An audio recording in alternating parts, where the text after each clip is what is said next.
Welcome to another episode of the Remembrancers Retreat. I am your ad hoc host, somehow yet again, Jason, and we have a full stable of cast members for y'all tonight. We've got our intrepid leader, beloved host, Jesse. I'm the horse of this barn stable of podcasters. Is this what we're doing? We're all picking animals. I'm just playing along, Steve. Apparently, we're all animals now. Clearly, there's Steven. All right. Well, let's see. I'm gonna go with a chicken. Yeah, Fair. chicken. Fair barnyard all animal. right. Solid. We've got Michael. We've got Oh, dang. Will. Will, what animal are you? Quick, What animal pick are a you in the barn? barnyard Quick. animal. Wait. In what barnyard animal? Yeah. What's your favorite? Pick one, quick. Easy. Pheasant. There you go. Ooh. Pheasant. Okay. All right, We got cool. pheasant. Oh, okay. Upper left-hand corner, we've got Mike Weimart. I'm thinking pig. I think I'm going to be the brains of the operation. All right, solid. Sloppy boy. Sloppy boy. Yeah, they can go straight through a body. Snatch taught me that. Yeah, Nom nom. British gangsters. And lastly, Man, I'm concerned. our intrepid guest host for today, we have Jake English. Jake, say hi. Well, hello. Jake, my boy. What's up, guys? Barnyard animal, bro. Which one? I gotta go with. I was gonna go with pig, but Mhm. I think I'm just the llama that's really confused to be here. So, Okay. fun fact. Tina, Sounds right. eat your food, Tina. You Llamas are freaking great. lard, come get some dinner. Alpacas, terrible people. So we're like a South American farm, or Yeah, okay, or is this just I like don't a know. weird? This is It's like a weird petting zoo. right. I mean, it sounds like it might be one, right? Like, I mean, if yeah, it's got we have a llamas, llama. pheasants. Business plan? Like, I don't even know. I mean, Are we a nobody ranch? called Are we a farm? capybara, so Oh, that's we got true. that going for That is us. a good one. Well, folks, that's the vibe we are going with this evening as we review for you the Ninth Legion, the Blood Angels. Yeah. Yay! So, Jake, since you're the guest, tell us about your Blood Angels army. How'd you get into them? Why do you like them? What's fun about them? Why should other people play them? Tell us fun stuff. Sure. I'll endeavor to do my best. Well, I started playing Blood Angels probably back in fourth ed, I think. I got in when they still had the little 20-page pamphlet as their rule book, and it was Yeah. you want to see the full rules for this, you got to go buy a different book that we don't sell anymore. I'm like, okay, great. I started off in 40K with Tau, and I got sick of getting the absolute breaks beat off me every game. So I'm like, man, I need something melee oriented.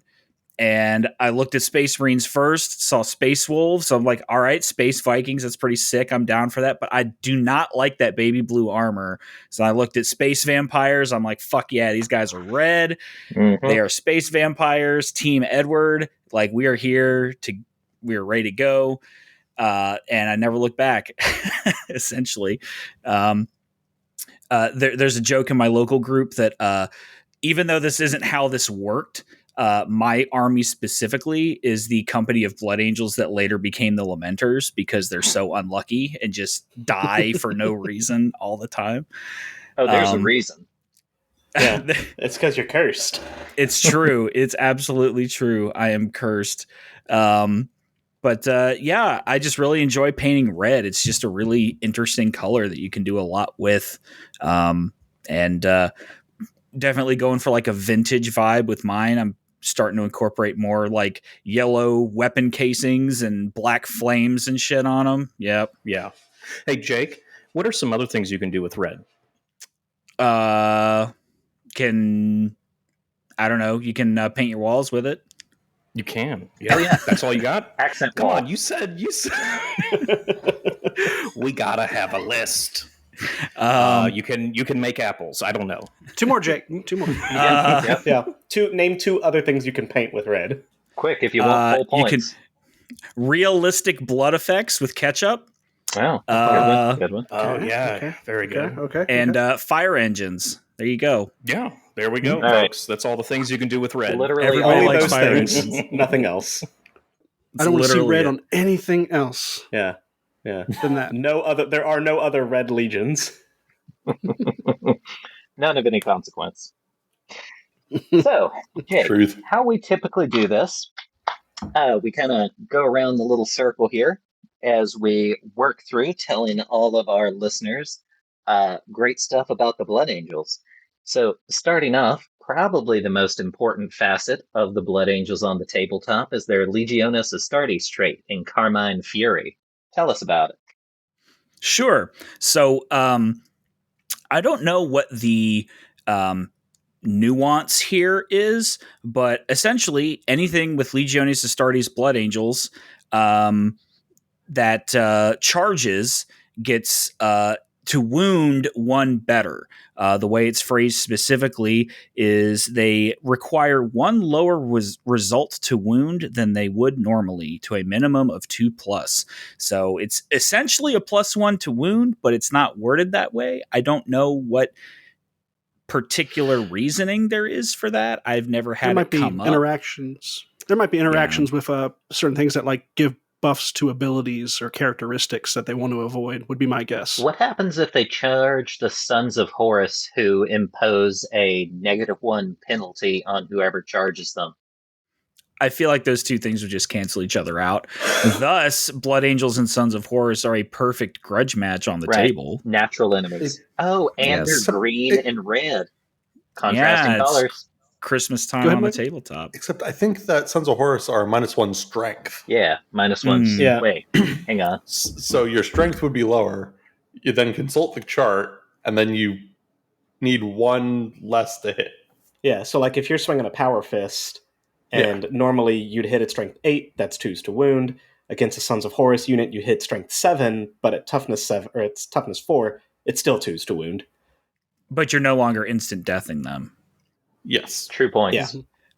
Yeah. Additionally, if you make a ram attack with a Blood Angel's vehicle, you count the strength of the attack is 1 higher, up to a maximum of 10.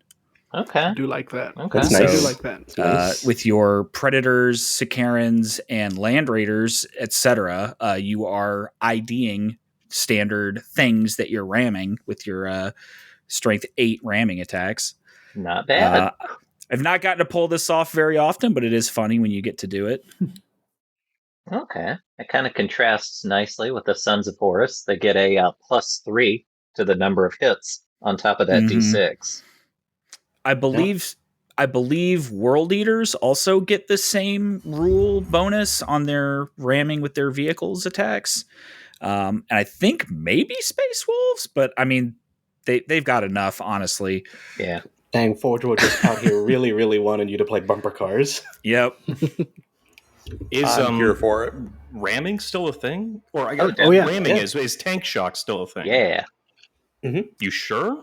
It's kind of 100%. they kind of worked them together, where ramming is you know, choo your tank into a unit, does D6 auto hits, and at the end of those hits, that unit then has to take a morale check. Oh wait, they don't like move?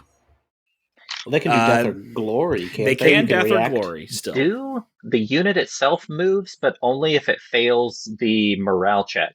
So I do love the fact that you automatically inflict hits on that unit, but it's weird that if your tank doesn't make them fail the morale check, you have to stop an inch away.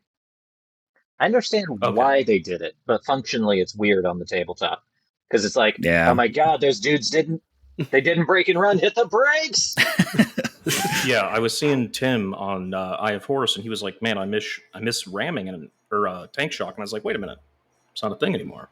I completely was unaware of that in this edition. Oh yeah, Well, you don't want to run over Terminators with your Predator, right? Yeah. Like those guys are gonna make you throw a track. mm-hmm. Probably.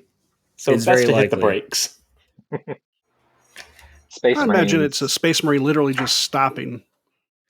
I use this quite Stopping the frequently vehicle. with rhinos. So I'll just have a rhino drop a squad off where I want him to be, and then he just rolls off and is a shithead to everybody else on the table. Yeah. Yeah, just bullies the little kids, like pushing them around and stuff. Yeah. I mean, That's why I put a multi-melt on my pintle-mounted rhinos. Absolutely. solid use of 45 points.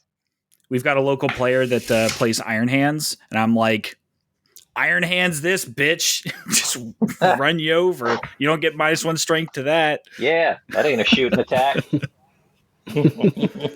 Good times. Well, next page over, we've got the other special half. Mike, you want to tell us about some Blood Angels advanced reaction, the Wrath of Angels? Sure. So you use it in the shooting phase. All models in the unit targeted by a shooting attack that triggers this reaction gain the Shrouded Plus special rule against all wounds inflicted as part of the shooting attack. If you already have a version of Shrouded, then it doesn't stack or increase. And then once the shooting attack has been completely resolved, the reacting player can declare a charge using that unit, following all the normal rules for charging and targeting the unit that made the shooting attack. Enemy doesn't get a reaction, and the charge is resolved immediately. So, nice, fun out of sequence charge. Yeah, done after being shot at. not bad. Which, as an Imperial Fist player, you can appreciate Yeah. a out of turn charge. It's not quite as nasty as ours, but we No. really love out of sequence charging. It's Yeah. so good. So, what I think's kind of interesting, the World Eaters have one that's very, very similar, but they get a Feel No Pain instead of Shrouded against that shooting attack before they charge. Yeah, Jake, what are your feels on that? Do you think Shrouded or Feel No Pain? Well, Does that feel no? I'm sorry to cut you off, but a question I think is relevant is: does that feel no pain stack with Heart of the Legion? Oh, excellent question. I don't I see am why not it at all wouldn't. sure. Right. Yeah. I mean, in that scenario, then. Sorry to cut you off, Jake. With that Sure. information. No worries at all. I do not know World Eaters enough to know. Well, so there's pluses and minuses to both of those things. That's probably why they gave them 2 different damage mitigation rolls, is so that it wasn't literally just the same thing twice. The Feel No Pain, I mean, you get that always, unless you're getting hit with something with instant death, and then you don't get it anymore. Whereas you can get the Shrouded against stuff with instant death, but then you're also not getting it against things that ignore cover or things with night vision. So if you're getting hosed by that nasty heavy support squad with an Armistice in it, say goodbye to your Shrouded.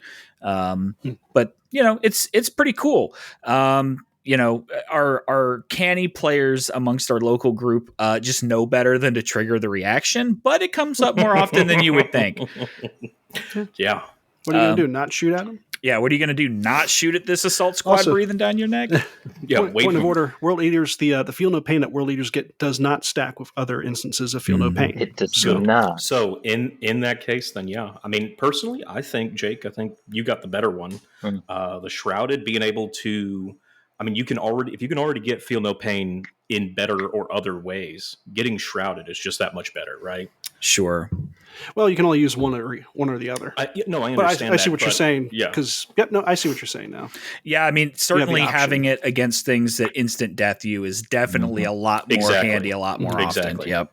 Yeah. One thing I will point out is you still get all of your charging bonuses for making this charge, but if you Yeah. fail the charge, you do not make a surge move, so you're not getting caught out with your pants down as badly. Which is nice. The only thing I wish they had added to it was some form of flavor text for the reaction, because for the most part, I don't really understand why they have Shrouded, other than to differentiate that advanced reaction from the World Eaters. That's why they don't have flavor text.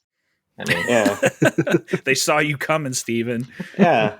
It seems like Feel No Pain would make more Yeah. sense. You don't typically think Yeah. of Blood It feels more Angels anime-esque, where they're just so lightning fast that they're coming Smoke at bomb. They're dodging. It's hard to see Yeah. them. Yeah. I see. Yeah. Yeah. They're being quick.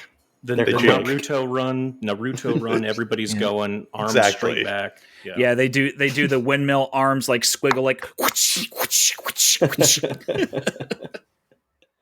I guess so. Like when my daughter draws things going fast, she does like you said, Jake, where she does the speed lines Mhm. on everything to show the viewer that something's going fast, and that's all I imagine. Absolutely. Just a bunch of speed lines on these dudes as they're running up, charging. Yeah, kind of blurry around the edges. Mhm. Clearly. So the Blood Angels are just going quick, and the World Eaters are just kind of sitting there screaming while they get shot, and then they charge. I mean, Screams angrily. Yes. Yeah. not to give Yeah. credence to a 40K meme, but they are red. Oh, yeah. Yeah, that's another thing you can do with red is paint It all 40K comes world together. leaders. There you No, go. we established it's only those 4 things, no more. Yeah. The one kind of feels bad about this reaction is it's limited to specifically infantry, which is kind of, I kind of wish they could have at least included cavalry in there, so like you could have your bikes and stuff like that. Right. Like I think World Eaters aren't limited like that. I think World Eaters get infantry and cavalry, and like Space Wolves can do it. Their charge out of sequence with anything, including dreadnoughts. So like, Yeah, sure. World Eaters are also restricted to infantry. Oh, okay, gotcha. Yeah. So at least we're equally shafted then.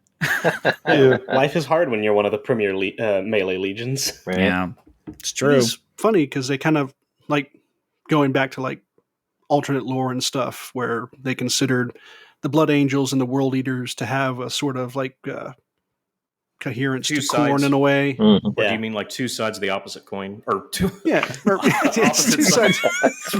two sides of the opposite coin? Yeah. These coins are both. This side is both heads, but it's two different coins. 2 coins. One's heads, one's tails. But one is heads, the other is also heads. Mm-hmm. Yeah. And with that nonsense, let's talk about some warlord traits, because these are kind of fun. I'm a fan. Jesse, you're a loyalist. You like the loyalist Yeah. flavor. You want to tell us I about do. some Incarmine Paladin? Let's talk about these Incarmine Paladins. They are loyalist only. A warlord with this trait gains the Fear 1 special rule when the enemy army has the traitor allegiance, which works out pretty well when you're playing as loyalist. Whenever a warlord with this trait is on the winning side of a combat in which the warlord was engaged, and that includes at least one enemy model with the traitor allegiance, he increases the value of his Fear special rule by 1 point at the end of the assault phase in which the combat is won to a maximum of Fear 4. For example, if a warlord with this trait and the Fear 1 special rule is locked in combat with an enemy unit with the traitor allegiance and wins the resulting combat, his Fear special rule would become Fear 2 at the end of that assault phase. And in addition, an army whose warlord that has this trait may make an additional reaction during the opposing player's assault phase, as long as the warlord has not been removed as a casualty. That's Solid business. That's pretty good. That's pretty good. That's cool. Fear 4 is nothing to sneeze at. Yeah, got to No. work a little bit to get it there, but Sure.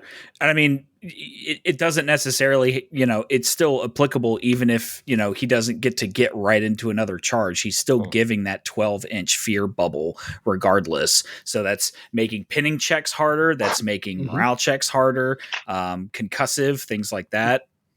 Yeah. I like rules that stack throughout the entire game too. yeah. Yeah. That feels fun. The nice thing about this one is that once you get it the first time, it gets easier to get the second time and the third time and the fourth time because the opponent is more likely to break That's a really good as point. you get scarier and scarier. Yeah, Mm-hmm. it's almost like Yeah, it's a planned good it. snowball effect. Mm-hmm. And correct me if I'm wrong, but I think that also affects the follow-up morale check because it's at the end of the assault phase, which comes before then the morale phase. I could be wrong about that, but Sounds plausible. It's an interesting question. Not Yeah. sure. Well, assault phase reactions are nice. You kind of want the shooting phase ones in Blood Angels, so you have more opportunities to use your advanced reaction. And I think it's no secret that extra shooting phase reactions are probably like the strongest ones to have. But it's not nothing. It's still nice. yeah, And they the are. extra At least Overwatch when you have that many assault cannons and flame weapons is pretty sweet. Mhm. True. And quite honestly, if you want that edge and manage to stand your ground, in a lot of ways, like people have kind of like poo-pooed that reaction, but canceling out the bonuses that a person can get from charging is a huge deal in this edition, especially in the assault. Oh yeah, Absolutely. I think people have poo-pooed that reaction because they really don't like the fact that if you fail it, you break and flee. Yeah. It's weird, all right. but I'm a word bearers player. I'm not It's ended afraid up of saving my breaking. bacon a few times. yeah, tell me about it. Yeah. Actually, Yeah. go ahead, Michael. So I had a look, and there in this edition there isn't a distinct morale phase, and in combat you determine at the end of the combat you determine assault results, and that's when the morale check would come in. So I don't think it counts for the current fight that he's in. Okay, fair So enough. the first one he has to win honestly, and then after that he's got fear. Well, that's a first. Then he leaves survivors to go tell everyone what they saw. Yeah. Well, he gets fear 1 at the start. Yeah, so he's got at least one. Okay, yeah, But yeah, he won't get the bonus of fear 2 until the next end of the next one. Right. So, All right. I mean, which makes sense. It's still All really things cool. It's a little bit of a feels bad because there's lots of stubborn going around this edition. But you put your warlord in, because you don't have to make your big beat stick praetor your warlord anymore. You could put him in a unit that's just going to go around and bully other lesser units, not necessarily the big decisive melee. That was nice. Well, I mean, when it comes to rules like that, you got to do what the Night Lords do, and you got to play dirty. There's no reason that you should go fight stubborn units. You should be picking on weak little tacticals or heavy support squads that you caught. Absolutely. Will, you about to say something? Nah, not really. Just looking into some special rules. Stubborn, so you're saying stubborn actually counteracts fear? I believe so. I thought fear was the exception, but I'm not sure. There's a lot of different morale negation rules, and I'm not entirely straight on them. Yeah, that's why I'm just doing a quick look up. I just didn't know if that was the case or not. Fear, inexorable, stubborn. Yeah, there's a bunch. Yeah, it's a little wonky, and I certainly don't want to lead the listeners astray. So I'm sure there's people screaming at me at their radios right now. Well, you got to give those people something to do. Yeah, it's true. Keep them on their toes. When a unit that contains at least one model with this special rule makes a morale check or pinning test, the unit ignores any negative leadership modifiers. If a unit is both fearless and stubborn, the unit uses the rule for fearless instead. Okay. Fear is a negative modifier. Yep. So what does fearless give you that stubborn doesn't? Fearless is they just auto pass morale checks. Oh, that's right. That's right. That's right. Mm-hmm. Yeah. Although in reference to people yelling at Jake, whenever you hear an awkward silence or what you might sound like an awkward silence on the cast, that's actually us giving you courtesy time to yell at us for being wrong. Yeah. It's like It's true. And I It's edit true. those out, so you better yell quick. Yep. That's really interesting, guys. Thank you, Yeah. Jake. I did not realize that stubborn caused you to be immune to fear, man. That's sick. I mean, my Thalax, I was like worried because they are not fearless, but they are stubborn. Mm-hmm. So I don't have to really worry too much about fear bubbles anymore. Corrupted Boy, units are also immune to fear. Yep. delightful. I'm here to help. Well, almost like I planned this. Let's talk about Will. You want to give us Paragon of Unity? And No, I do not. Thank you. So I actually want to call an audible for a moment Oh, yeah. because Okay. inexorable is stubborn, except it does not cancel out fear. Huh. That's what we were thinking of. Okay. Yeah. So if you have and then unsupported Terminators, they will be affected by this. Yes. And then Paragon of Unity.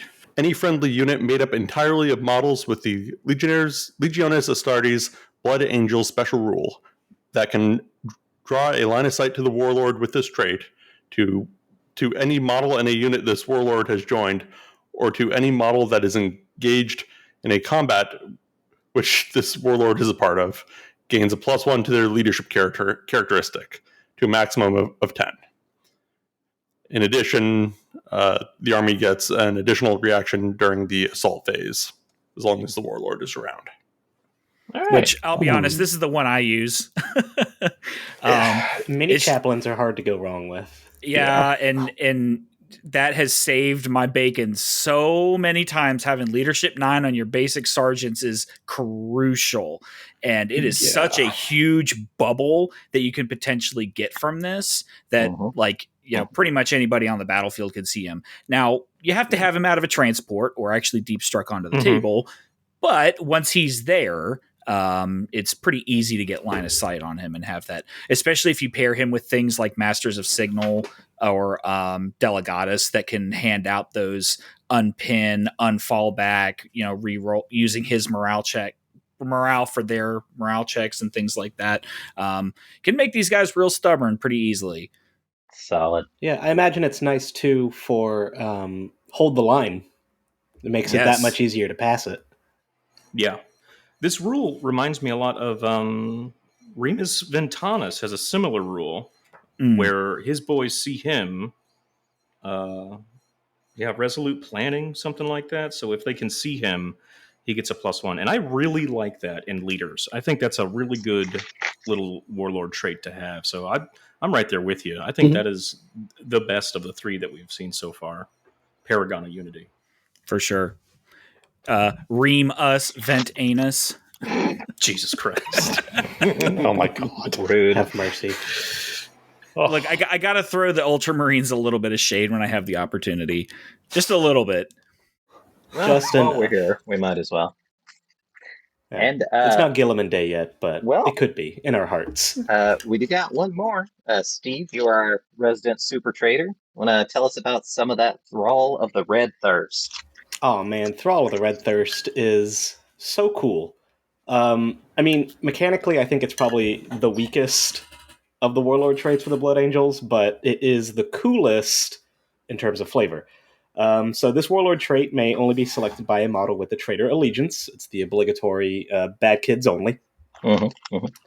If at the start of the controlling player's charge subphase there are any enemy units with at least one model within 12 inches of a warlord with this trait, or any model in a unit that this warlord has joined, and the warlord and any unit he has joined are eligible to make a charge, then the controlling player must declare a charge for the warlord and any enemy or any unit that he has joined, targeting that enemy unit. If there is more than one potential target, then the warlord controlling player may select any of those units to be the target of the charge.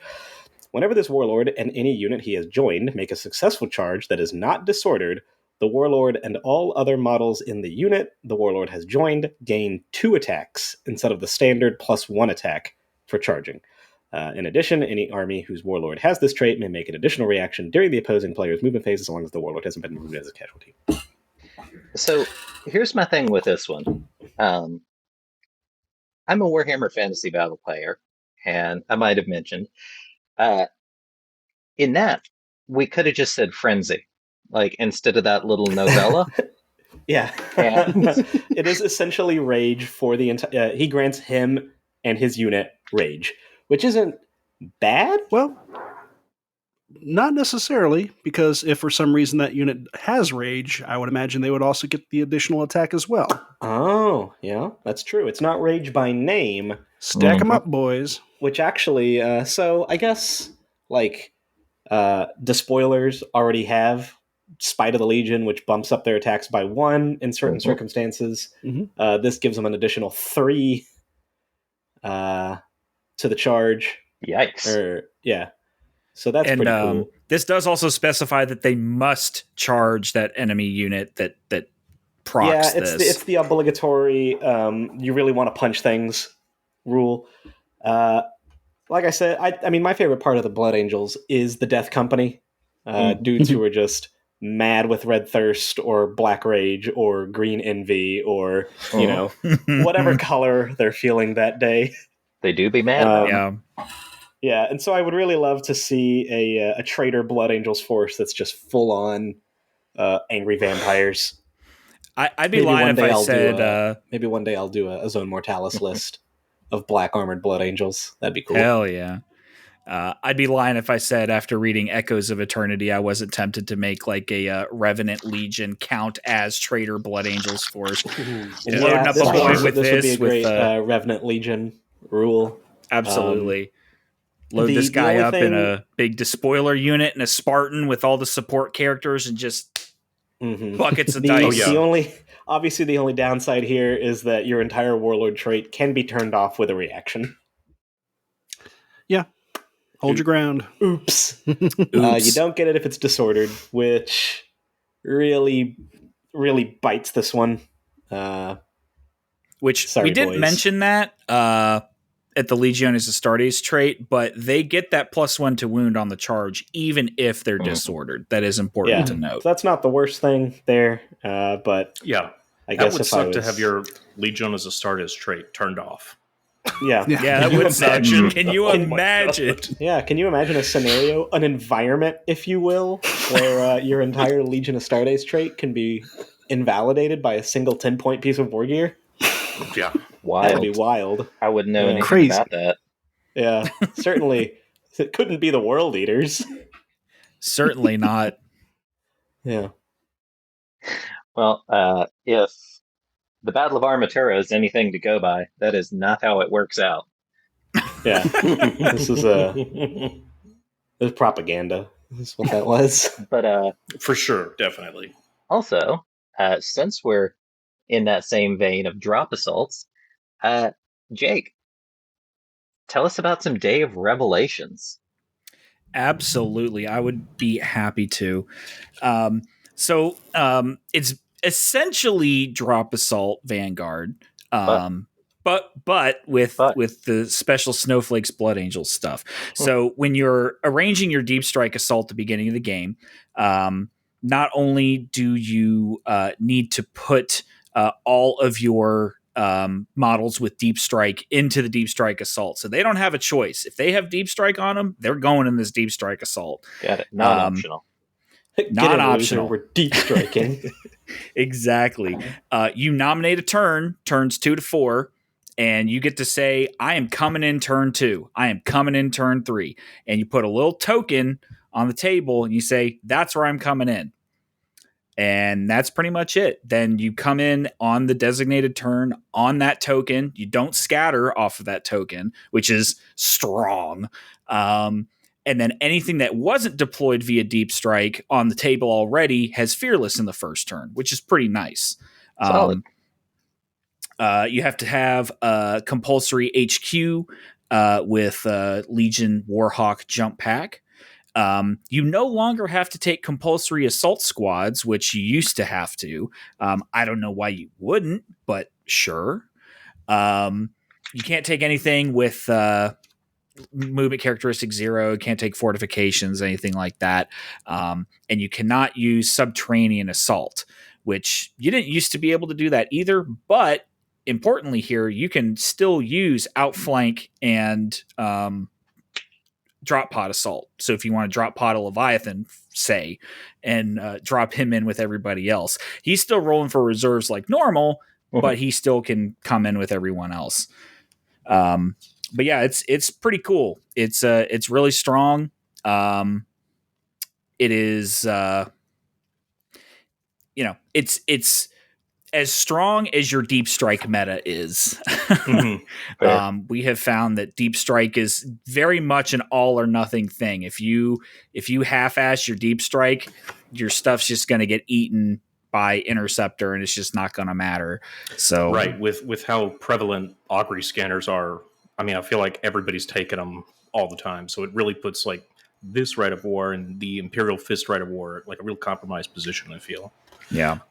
Do you see that reflected in gameplay? Like, do you see people in your meta spamming augury scanners whenever they know they're going to play a Blood Angel? So I mean, yes and no. I'm really the only Blood Angel player in our local group, and I don't run Day of Revelation, so it's not so much of an issue. Gotcha. But I can imagine if you had a lot of Blood Angel players in your list or in your meta, yes, you would probably have lots of Interceptor ready to go. Yeah. Now you can. I'm sorry. Go ahead. No, go. You can.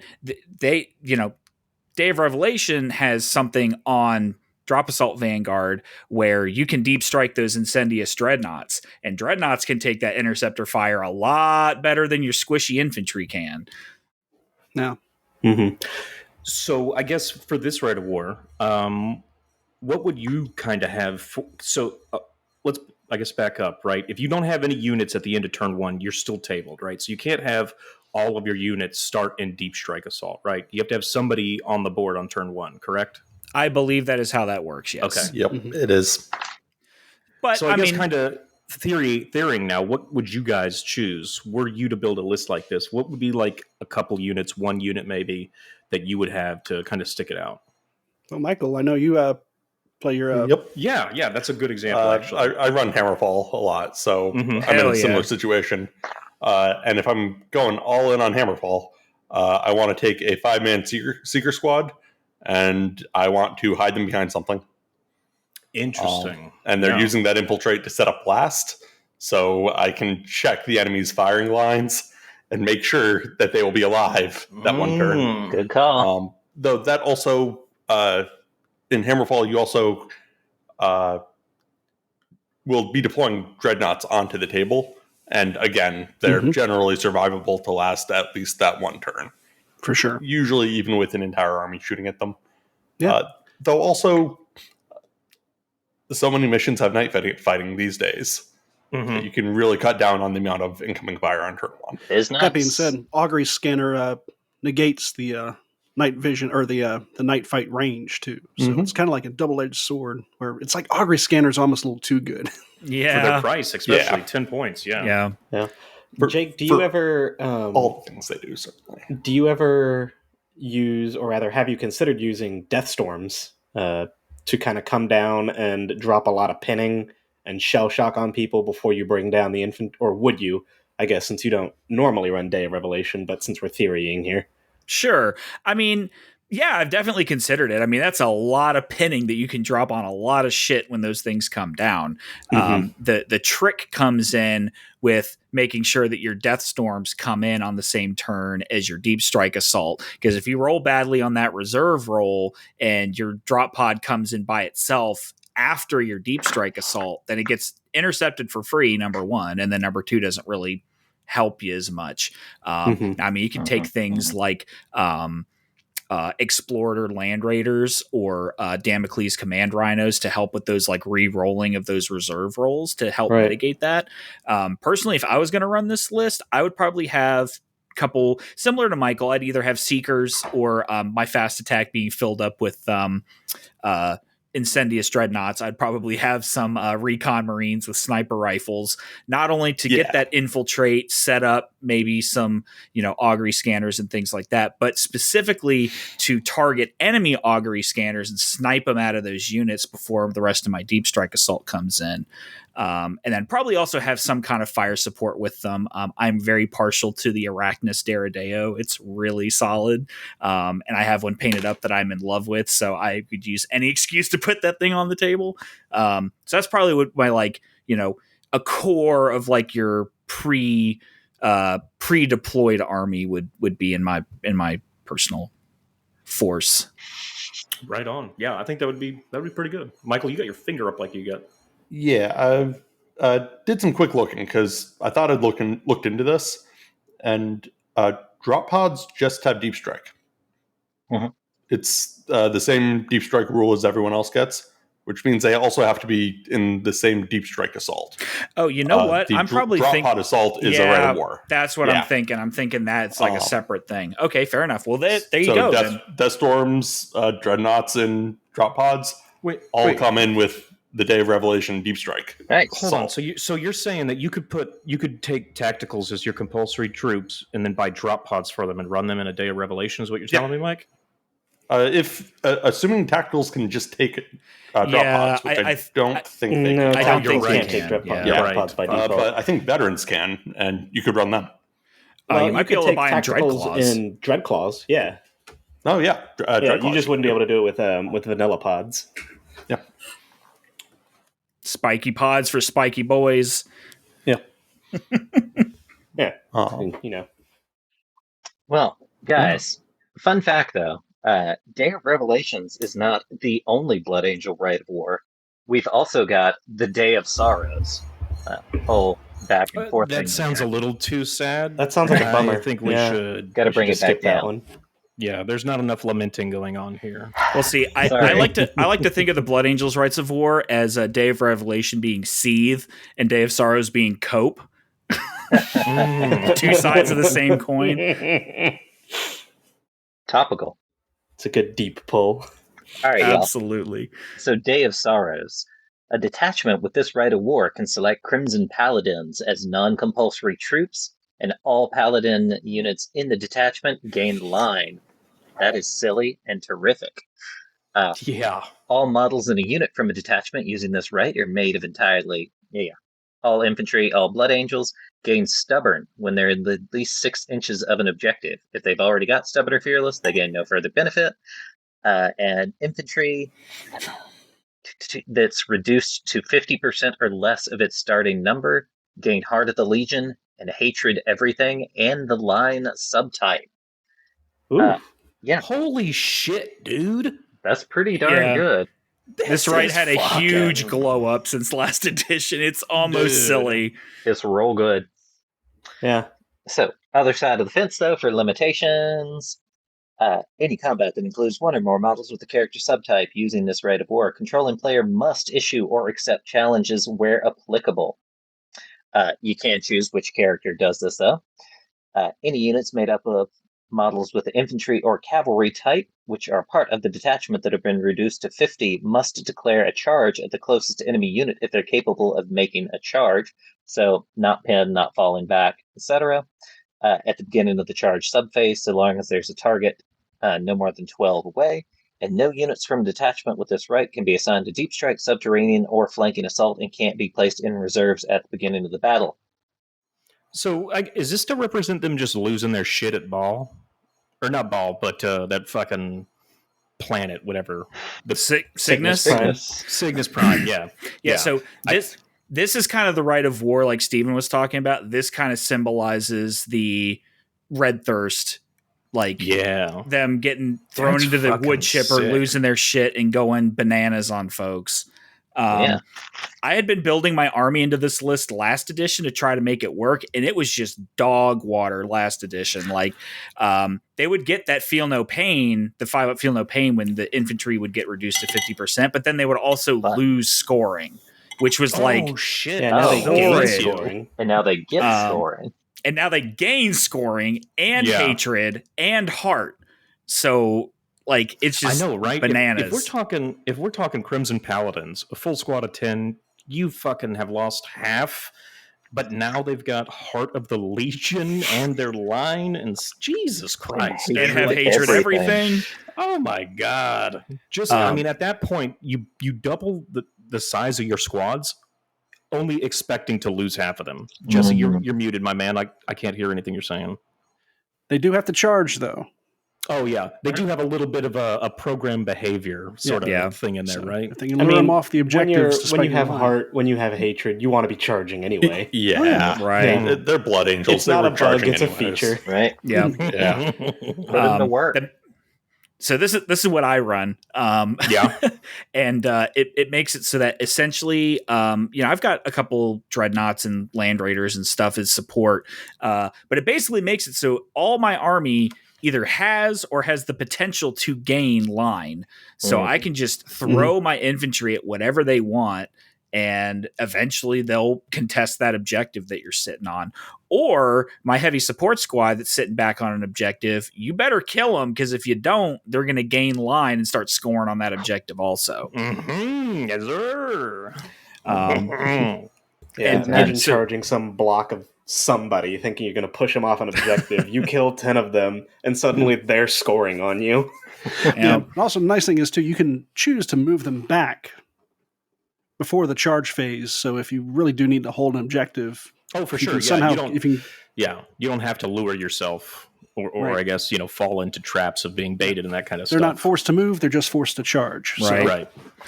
I will point out that this does not apply to like independent characters and things like that join units. Like they don't, as best as I can read the rules, they don't gain the benefits of this because they're not losing half their models, right? They're a single model. But that does apply to things like apothecaries and tech marines. So, the apothecary now also has Heart of the Legion. Well, I mean, I would imagine, because the way it's stated, I mean, it says models with the infantry unit type in Legion of Astartes Blood Angels. So, I mean, if your independent character is attached to a despoiler squad who loses 10 guys, or I guess in this case 11 because you've now maxed it to 21, I believe you'd still get the bonus. Sure. Except it's the spoiler squad that's at half strength, not the independent character. Sure, but why are you going to put wounds on the independent? Okay, so I see what you're saying. Where it comes in, where, specifically in challenges and that kind of stuff, it's going to matter. Okay, gotcha. Yes. Yeah, it definitely needs an FAQ, and I'm of the opinion in FAQs that, like, if there's two interpretations, I'm going to err on the side of the less gamey, broken sounding one. Whichever one puts me at the disadvantage when I play an opponent. Like, for example, my Moirax, I'm always like, hey, if you want to play these where everything that affects a Dreadnought affects these guys, I'm 100% down for it. Yeah. So I'm always down for people, you know, if it puts me at the disadvantage, I'll read it that way, I guess. So, but yeah, regarding the hatred, though, going off of like a chaplain, if a chaplain has hatred, he gives it to his pals. If the squad has hatred, does he give it to their? Do they give it to their officer? If at least one model in the unit has it. Yeah. Mm-hmm. So so your officer doesn't get heart, but he does get hatred. He does. Yeah, it's a rule by rule basis based on what confers and what doesn't. I'm also thinking in other scenarios now. My brain's picking it up. Like if you get a sniper and you target the character, he's not going to get Heart of the Legion, as Mike said. The spoilers will though. Okay. No, I think you're reading it right. I don't think it requires an FAQ. I think I just need to pay attention. So I mean, you know, I think it would be nice if they clarified it. But yeah, this Rite of War, I don't know all the Rite of War super intimately in Legiones Astartes, but I feel like this one had one of the biggest glow ups from the last edition, because that Rite of War last edition was just completely useless, and now it is like probably the stronger pick. It's definitely good. It's real solid, because you know you're going to like a unit getting reduced to 50% is pretty much an inevitability. Right, yeah. It's quite common. Attrition is a main point of this game. And this is a Rite of War that capitalizes on attrition. Yeah, you know. And it also it's good for my like lizard brain, where I don't have to think about deep strikes or subterranean assaults. Just like, here's my entire army, it's on the table, here we go. Shoot at it. Bolters go burr. We'll get into it when we get to Crimson Paladins, but with this Rite of War, you can get those Crimson Paladins up to a 3-up Feel No Pain. Fucking wow. Man, it sure would be a shame if someone dropped a destroyer weapon on them. Right? It sure would be. Well, let's get pushing in that direction. We have an armory of the Blood Angels here. So first off, fun stuff with the Fires of Heaven. Really dramatic way to say anybody that has a plasma pistol, you can change it out for an Inferno pistol for no additional cost. Yeah, it's a 6-inch melt-a-gun. So yeah, boy, that's a huge block of text just to say you can have an Inferno pistol. Right? Some of it's flavor, though. Like I don't understand why the Fires of Heaven specifically points out that you can have Melta and flame weapons, and then the only thing you can take is Inferno pistol and not the ever-loved and not at all shoehorned in hand flamer. Well, most things can take hand flamers now. It's not as special. Not everybody can take Inferno pistols. That's true. But hand flamers are now part of the standard. Yeah, now everybody can be disappointed, not just Blood Angels players. So the first time I used one, you know, in ZM, I'm like, I'm about to fuck these dudes up. I'm sorry, man. This gun sucked. I'm sorry. No, it wasn't nearly as good as I thought it was. I'll put it away. Just go with the bolt pistol. You'll have more total wounds. But I've never understood this gun for the 6-inch range, right? I think the 7th edition 40K, it's been a 6-inch range gun. Yep. Sure. I've never been with. I don't really get within 6 inches of people. I'll tell you who does though. More attacks. Deep striking people. I would imagine. Yeah. More attacks. So just for instance, you're doing a mirror match, right? Blood Angels versus Blood Angels, and Jake has his block of 3-up Feel No Pain Crimson Paladins just coming down the field, and Moritat with his 2 Inferno pistols, just instant deathing them, just gibbing them with each shot. Yeah, just straight up 12 shots. It's not gets hot, so you roll your 12 shots right there. Yeah. Lord. I do think Chainfire Chainfire does still. specify. Yeah, it does still specify Melta. Mhm. Oh, it does? Yes, Yeah. Sag, but Ooh. still, But I mean, like, but even not, does- like, just pull the trigger and insta-gib 2 Crimson Paladins. yeah. Does it specify graviton? It I'm does gonna not. find out. No, I I don't don't think think so. so. So I think your Oh, Graviton no. Shredder more attack gets us 12 fucking Yeah, shots. that Mortat is Do it. fucking dumb. It's so good. Do it. Good times. So this is kind of cool because last edition only characters could take these Melta pistols, and now you can just give them to anybody. So like on your assault squads that can't all take Melta bombs anymore, you can still give them the Melta pistols if you really feel so It's inclined. Inferno pistols for free, too. It's not even for additional cost. It's Yeah, just a straight up swap. That's sick. Yeah. Uh-huh. The Which is like downside- usually I what, hadn't 10 even or thought about the assault squad idea, Jake, is a great idea. Mhm. Putting these on assault dudes, they're already going to get close. Might as Yeah, well 'cause pop a it's couple just- Melta shots. It's just models. It's not characters. Yep. It's Veterans, just models. assault Oh my god. squads, command squads, Damn. Okay. Angels Tears. Angels But tiers. keep in mind, they have to be able to take a plasma pistol before they can do it. So Sure. but still, I'll pay 50 points to instant death another tactical. fair. Sorry, not 50, 15. I'll pay Worth it. The dreams of putting plasma pistols in the hands of 20 assault guys is not Yeah. right. Not yet. You cannot put. an Inferno They can't pistol all take for every man, and for every man an Inferno pistol. Yes. As Peter thanks for Griffin coming. once said, a chicken on every table and a cap in every ass. Mm-hmm. Yeah. Good times. I think on assault squads it's 1 in 5 can do the plasma pistol swap. Yeah, that sounds right. I mean, still, Pretty solid. Worth it. again, it's just any strength 8 Melta weapon in a combat oriented squad is good times. Also And makes worth people the think real cost. hard about charging that assault squad. Like Not they if gotta they're be in 6 7 inches. away, though. Sure, Holy but then shit, dude! Like overwatching with these little pieces of shit. Holy God. Yeah. Also, it means you don't feel the need to pay for melta bombs. Yep. Yeah. not necessarily. Yeah, absolutely. Does anyone have on them right away the cost of Melta guns in a veteran squad versus plasma pistols in a veteran squad? Oh my gosh. Mm. One second. Does it become more cost effective? This esoteric bullshit. I can't believe we're talking 10 minutes about a single gun, but we're here for We're it. here. We're doing it. It is one of the coolest guns in the game, though. It's fair. It is. Okay, Has so been since the Witch Hunters come all right. So if we're at a plasma pistol for a veteran squad, I mean, yeah, this edition is Obamacare for Melta pistols, so we got to talk plasma about pistol it. plasma pistols are 10 points each, but it's only the sergeant that can take it. Melta guns are 15. Yeah, melts. Yeah. Okay, well, still a good way to get more Melta into the squad. Yeah. Yeah, Yeah. you can't give them all plasma pistols. Can't be mad I wonder at if that. the There is no commands- unit that can just take all plasma pistols, is What there? about command squads? Which is weird now that I Command think about it. squads? Yeah. I guess command squads can, you're right. Take all plasma guns, but not all plasma pistols. Legion command squads can all take plasma pistols. Hell There you yeah, go. just and those guys can go up to those guys have big numbers now. And those guys are sick. Yeah. They're You can take 9 of these guys. uh-huh. Just rocking and rolling for, let's see, for 10 points each for a plasma pistol. And, yeah, Yeah, 10 points seem to be the going rate for a plasma pistol, it looks like. I mean, I'm looking at assault and despoiler squads, and each of Yeah. those are 10 points each, too, right? So, The I mean, lead. we're looking at 1 and 5, so we're talking like 40 points for yeah, and 4 Melta shots, man. That is, to me, the same price as what? Like a multi-Melta, I think, right? A little bit more cost-effective?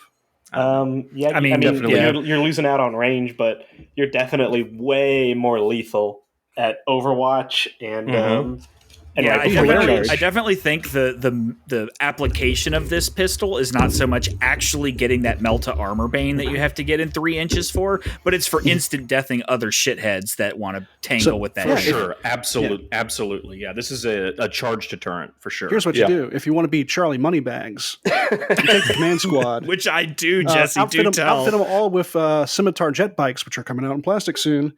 And, give them all Inferno pistols and just have a 9 man Oh my god! jet bike squad just running around the field and just blasting people with Your 8 shots of strength 8 Melta. Jesse's out here cowboys, breaking that's what the you're doing. internet. Your cowboys riding around on your hover horses, Or- shooting people with or- pistols. we have gone too far. Or you put multi-meltas on the scimitars with the riders with the melta pistols because they got firing protocols too. Protocols, sir. Yep. Yes, sir. Yeah. As a last note on them, I guess, is there any way to get mass precision shot on the command squad? Divination Psyker, buddy. Yeah, I'm pretty sure a divination psyker can do it. So just hey, a circle of scimitar jet bikes, and all of them are pointing their gun at the same guy. Yeah, the Remembrancers Retreat does not condone certain war crimes. Right. Yeah. In particular, high this one. noon. It's the fires This of one's heaven. kind of a dick move, not going to say, but it is funny to think about. I mean, you're For also sure. talking like We a do love it, 600 though. point unit, We do so love it. you know. Yeah. I mean, is it any worse using that same librarian to put it on a bunch of las cannon like predators or heavy? That's No, not no, fun it's because also that a- makes sense. That makes sense. Yeah. Within the game's constraints. I This don't give one a is shit at least about that. fun. Yeah. This is at least funny. Okay, but I think we've spent enough on the Inferno pistol. Yeehaw. Yeah, Consider now. that dead horse kicked. it's a Melta gun in your hand. So, Jake, Play with perdition weapons. yeah, pull us out of this hole with some perdition weapons. Moi?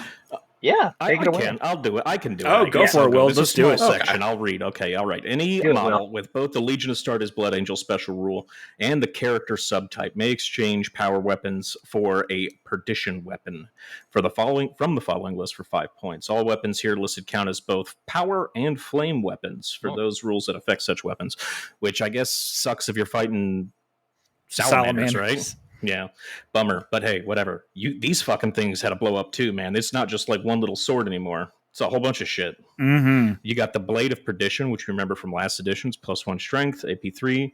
It's melee, two-handed, rending 6-up, and a brutal 2. Fuck you, brutal. Are you serious? Brutal 2 on a sword? Yup. Yeah, Brutal 2 on a sword. it All gets right. better.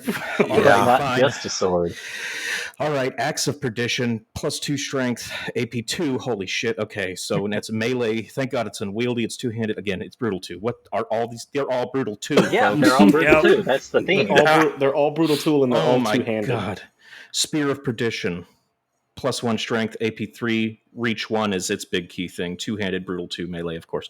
And then Maul of Perdition, +3 strength. God damn, that is a strong fucking hammer. Yup. And then AP3, melee, two-handed, and brutal 2. Damn. Notice not unwieldy.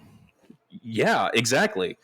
But like just Chuck like carrying around a two-handed fucking maul like Morningstar, and you're just blapping dudes with it. Yeah, it's for when you want to LARP Dawn of War and play as Gabriel Angelos. Abso-fucking-lutely. But can't afford a Thunderhammer, right? Yeah, but you can't afford a the Thunderhammer. 25 points, but you can't afford the 5 points. I mean, it is the budget God option. Damn. Yeah. Yeah, dude. These are sick. That Yeah, they power axe +2 AP2. That's I think solid. the winner is definitely the spear. AP3 by With the default reach one. gives you Yeah. the reach, gives you the +1 to strength. It's eat your heart out, Emperor's Children. Mhm. Yeah. Rude. I don't know. I kind of, if I'm gonna go with it, the axe obviously is bad for unwieldy. We all remember 1.0, but it's really good, right? AP2 is solid, but I think the blade is still really good because you have AP3. You're going at initiative, but you do have the rending now, right? Mhm. Yeah. Well, you're less likely to proc it because it's two-handed. You have one less attack. This is true. Yeah. Yeah. I like yeah. either the spear or if you know you're going to be up against dreadnoughts, and of course you are because they're oversaturated in this edition. Maul. Take the Maul all Yeah. day on every Yeah, for that sergeant strength, yeah, and for just sure. kneecap. Swing at strength 7. Mm-hmm. Yeah. Keep in mind, guys, you need one less to wound. Indeed. Yeah. Oh, you're right. You're Oh, right. go with the axe. You're wounding dreadnoughts on 3s, excuse me. Additionally, with the Maul, if you are a destroyer sergeant, then you're instant deathing Marines because you're hitting. Yep. Rad grenades. You're Yeah. hitting strength 3 or T3 with strength 7.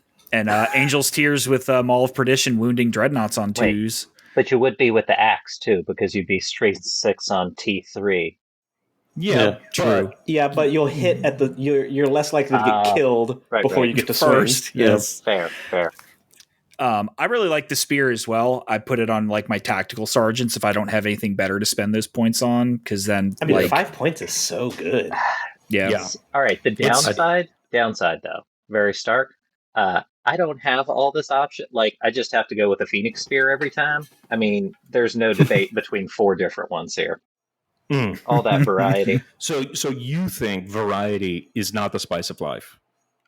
Not Is that what you're officially saying? Interesting stance from an Emperor's Children player. Yeah.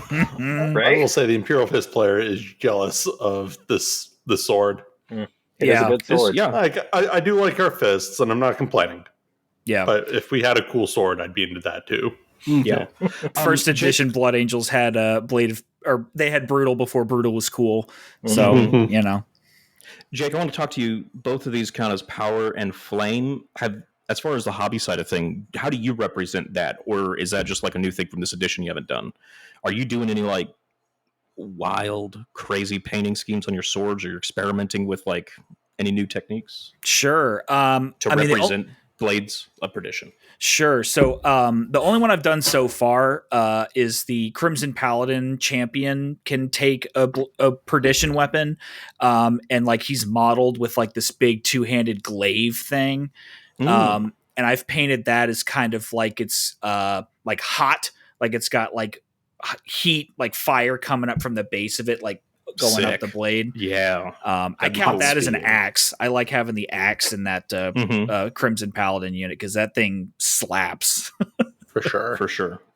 And then next we have the, help me out, is this Illustras? Iliastus. Iliastus Assault Cannon. Yep. Ass cannon, as the kids say. The ass cannon, yeah. Yep. An assault cannon is an auto weapon. An assault cannon can be selected by the following units. A model with Legion as a Sarda's Blood Angel special rule, and the infantry unit type may exchange a heavy flamer for the assault cannon for 10 points each. Legion Predator and with Legion of Sarda's Blood Angel special rule may take a turret-mounted Predator cannon, or exchange its turret-mounted Predator cannon for a turret-mounted twin assault cannon, right? So we all know that. No additional cost. And then Dreadnought's vehicles can exchange heavy flamers for assault cannons for 20 points. So it's all pretty much the same from last edition, right? As far as who can take them? So the Iliastus assault cannon has had a sad degradation in who can take them over time. So book 6 Blood Angels, you could put them on pretty much anything that could take a heavy flamer. Malevolence, they took it away from bikes, so you couldn't put it on assault bikes anymore, which was kind of sad. And then this edition, they've taken away from cavalry altogether. So my assault cannon javelins, I can't use them anymore. So I have to... Which, like, somebody got bad touched by those assault bikes at some point, because, like, damn, dude, like, I don't know that assault cannons on javelins was a big problem, but maybe it was. Only when it's Blood Angels, because the White Scars have the carries. Right. They just have straight up carries. That's interesting, because in this edition, the number of Imperial Fists who can take it has gone up significantly. Right. Yeah. Used to be that we could just take it on Terminators. Yep. And now we can take it on almost anything, it feels. Yeah, pretty much the same list, Predator? I feel like. You mean Inuit pattern Predator. Yes. Right? I've been tempted. Yeah. You made this? I made this. So Malfunction has definitely changed. It's still 24 inches, strength 6, AP 4. Assault 4, rending 6 up, and then Malfunction. Malfunction has had a huge glow up, I think. It's made it much more of a viable weapon. If a weapon with this special rule is used to make a shooting attack as part of the reaction, it gains the Gets Hot special rule for the shooting attack. So it only really is bad in reactions. So Well, Right. then you don't have to roll every single cannon separately anymore. Yeah. I Oh, know geez. That's right? the big Yeah. one. Ooh, I didn't Yeah. even think about that. Yeah. Yeah. That's Speeds one up the reason gameplay much I more. never Fucking ran Tempest those. bolts all over again. Yeah, never ran those heavy support squads or full Angels Tears units last edition because it was just too obnoxious to do. Just all the dice were cumbersome. Sure. yeah, Plus, Yeah. also, you don't have to worry about not being able to use your weapon after turn one when Right. you roll those ones. which in fairness, I played Blood Angels for 6 years in first edition and never had that happen a single time. Yeah, no, And I imagine roll it'd be, badly, fellas. Like, I imagine it would be rare, but at the same time, it would be just enough to where it'd be, I don't know, doesn't feel right. Yeah. Yeah. The first time it happened would be the last time you ran them. Yeah. It would be just like the first time I used the Cerastus. The first time was the last time. If I have a bad experience, that's it. Yeah, well, Immediately. I don't know. You used that Sicker Invenator for a really, really long time before you finally pawned it off. That is what scarred me, sir. Ever since then, I Christ. never let a model hurt me like that again. The Yep. legendary unlucky Venator. But yeah, next, I guess, are we going to move right into the units then? I think so. But right now, we're going to take a break and come right back. All right. Once again, thanks for listening to the Remembrancers Retreat. If you enjoy our program, be sure to go to Facebook and Instagram at RR30K Podcast. You can also go to Apple Podcasts and leave a review. You can join our Discord community. The link is in the show notes. If you'd like to support our program, be sure to go to patreon.com and become a member today. And as always, we'd like to thank all of our patrons, starting with our Legion Praetors, Alex Self, Captain Sasquatch, Chap Lanissar, Chris Mack, Garner.Tree of Woe, Joe from Music City Heresy, Luke Rizzuto, Matthew Boyce, Mr. Baldwick, Nick Quenga, Rena the Floof, Sarah Luther, Variance Hammer, and Zachary Thompson. Our Legion Centurions, Aaron Maynard, Andrew N., Dave Jones, Duncan, Gorecrow, Life Subaquatic, M. Tanzer, Matthew Andriasio, Nick Hilda, Richard Brook, Scott LeMay, Lazoy, and Winter. And finally, our Legion Sergeants, Aircraft Terrier, Wolfarius, Dale Jones, Emily O'Hare, Eric Dacus, Garrett Lowe, Jade Sales, John, Jonathan Crane, Carl, Noah Atkins, at Fulsidax Monstrosa, and Travis Smith. Once again, we thank all of you for your support. And finally, we'd like to thank GoblinsHut.com, your place for dirty down special effects, paint, and hobby supplies. Right now, if you become a patron, you can get a discount to GoblinsHut.com. You get a special promo code for you to use there to save on dirty down rust, moss, and verdigris special effects paint, as well as Klinsky sable brush sets. Once again, that's GoblinsHut.com. And we're back. Hooray! Jason had to dip out, but I will be taking command of this vessel as the strong horse in the barn. You have the con. We love Yes. a good callback. Mm-hmm. Right? the yay was for we're back, not for Jason leaving. I just want to make that clear for everybody. Yes. No. So now we've gone through the special rules and rights and armory of the Blood Angels. Let's go ahead and get into the units. And hell, why don't we go ahead and start with the Primarch Sanguinius? I don't know what we're doing anymore. Jake, it's your Primarch. You tell us what it's about. God. Sure. So he's the great angel. He's the Primarch. He does things, I'm sure. I don't know what those things are. Leads the Blood Angels for one. Leads the Blood Angels. Yeah. Gets Eats clapped your by sad boy. Morris, you know. Fights Kabanda. Sorry. To use the European pronunciation, Carbanda. Oh, I thought it was pronunciation. Kabanda. Kabanda. Kabanda! And then rolls right on into Angron without missing a beat. So I'll be candid. I don't really use Primarchs very often. So I don't know that I've ever actually driven Sanguinius, much less in the new edition. So I'm going to learn here along with everybody else. Yeah. All right. So, I mean, we'll just walk through his stat line. I'm sure it's probably fairly standard, but I know there's some differences in like weapon skill and things like that for Primarchs. But movement 8, weapon skill 8, ballistic skill 6, strength 6, toughness 6, wound 6, initiative 6, attack 6, 10 leadership, and a 2-up save.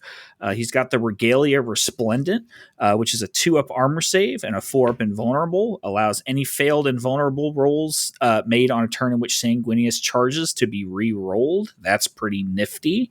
Mm-hmm. The Blade on Carmine is Strength +1, AP 2, Melee, Rage 2, Rampage 2, Murderous Strike 5+, Shred, and Master Crafted. Infernus, which is a big brother to the Melta Pistol, range 18 inches, Strength 8, AP 1, Assault 2, Armor Bane Melta, 1 shot, and Frag Grenades, because sure, why not? You wouldn't want him to waste that high initiative by charging through some concrete. It's true. It is absolutely true. He can exchange the Blade on Carmine for the Spear of Telesto and the Moonsilver Blade for free. Spear of Telesto, Strength 10, AP 1, 2-handed, Mastercrafted, Lance, Exoshock 4+. And the Moonsilver Blade is Melee, Mastercrafted, Blind, Duelist Edge 1, and Moonsilver. Strength user AP 2. Sorry, I think I missed that. Can reroll any unsaved wound caused against models with the demon or psyker subtype is instead counted as 2 wounds. So it's basically got brutal demons, which is pretty cool. Wounds caused in excess do not spill over. I'm glad they specified that. Mm-hmm. You can shoot the Spear of Telesto. He can yeet that motherfucker. Once per battle in the shooting phase, in lieu of making another shooting attack, Sanguinius may make a shooting attack using the Spear of Telesto, using the profile below, which is range 12, strength 10, AP 1, assault 1, exoshock 4+, instant death, and lance. Should he choose to do this, he may not make either shooting attacks or melee attacks with the Spear of Telesto for the remainder of the battle. So he fires and forgets the spear, I guess. Yeah. Where'd your spear go? I lost it. I don't want this anymore. Yeah, I lost it in the demon's head. I don't know where the demon went with my spear, but it's gone. It kind of reminds me of, do y'all remember in first edition when the legions had legion-specific relics? Everybody had one specific thing. The world leaders had a trident that they could throw, and it would just like do a whole point of damage to buildings and cause difficult terrain. But he couldn't use it anytime after that. Like, it was an excellent close combat weapon, and you could use it as an excellent close combat weapon, or you could throw it to cause one whole point per turn to a building. Yeah, fuck this bunker in specific. Hey, it may be one whole point, but if it's the last whole point, that matters. Yeah, it's true. For sure. I mean, you've got that warlord trait for the word bearers. It's like hatred buildings, right? No, it's hatred.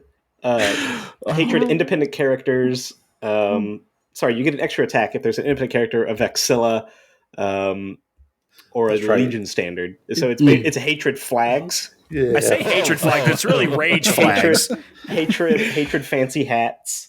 Although there used to be a warlord trait for the original Renegades and Heretics army list called Iconoclast, which would let you re-roll damage results to a building on a character that had absolutely no ability to hurt a building.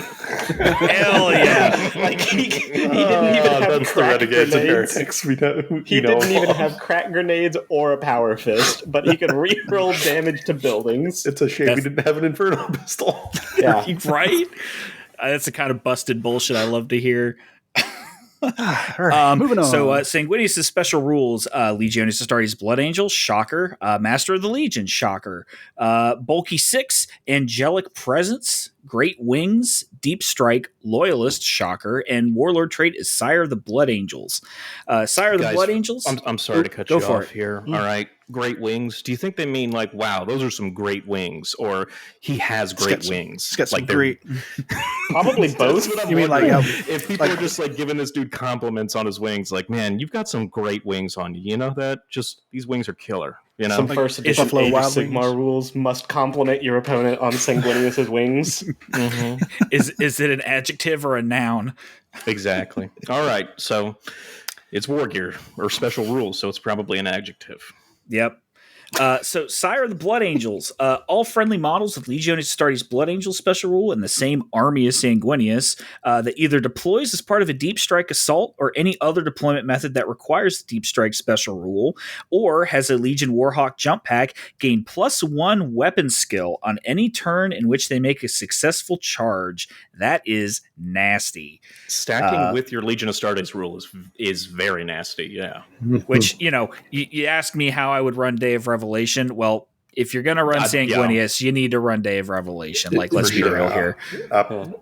In addition, any army with Sanguinius as the warlord gains an additional reaction in the opposing player's movement phase, so long as Sanguinius has not been removed as a casualty.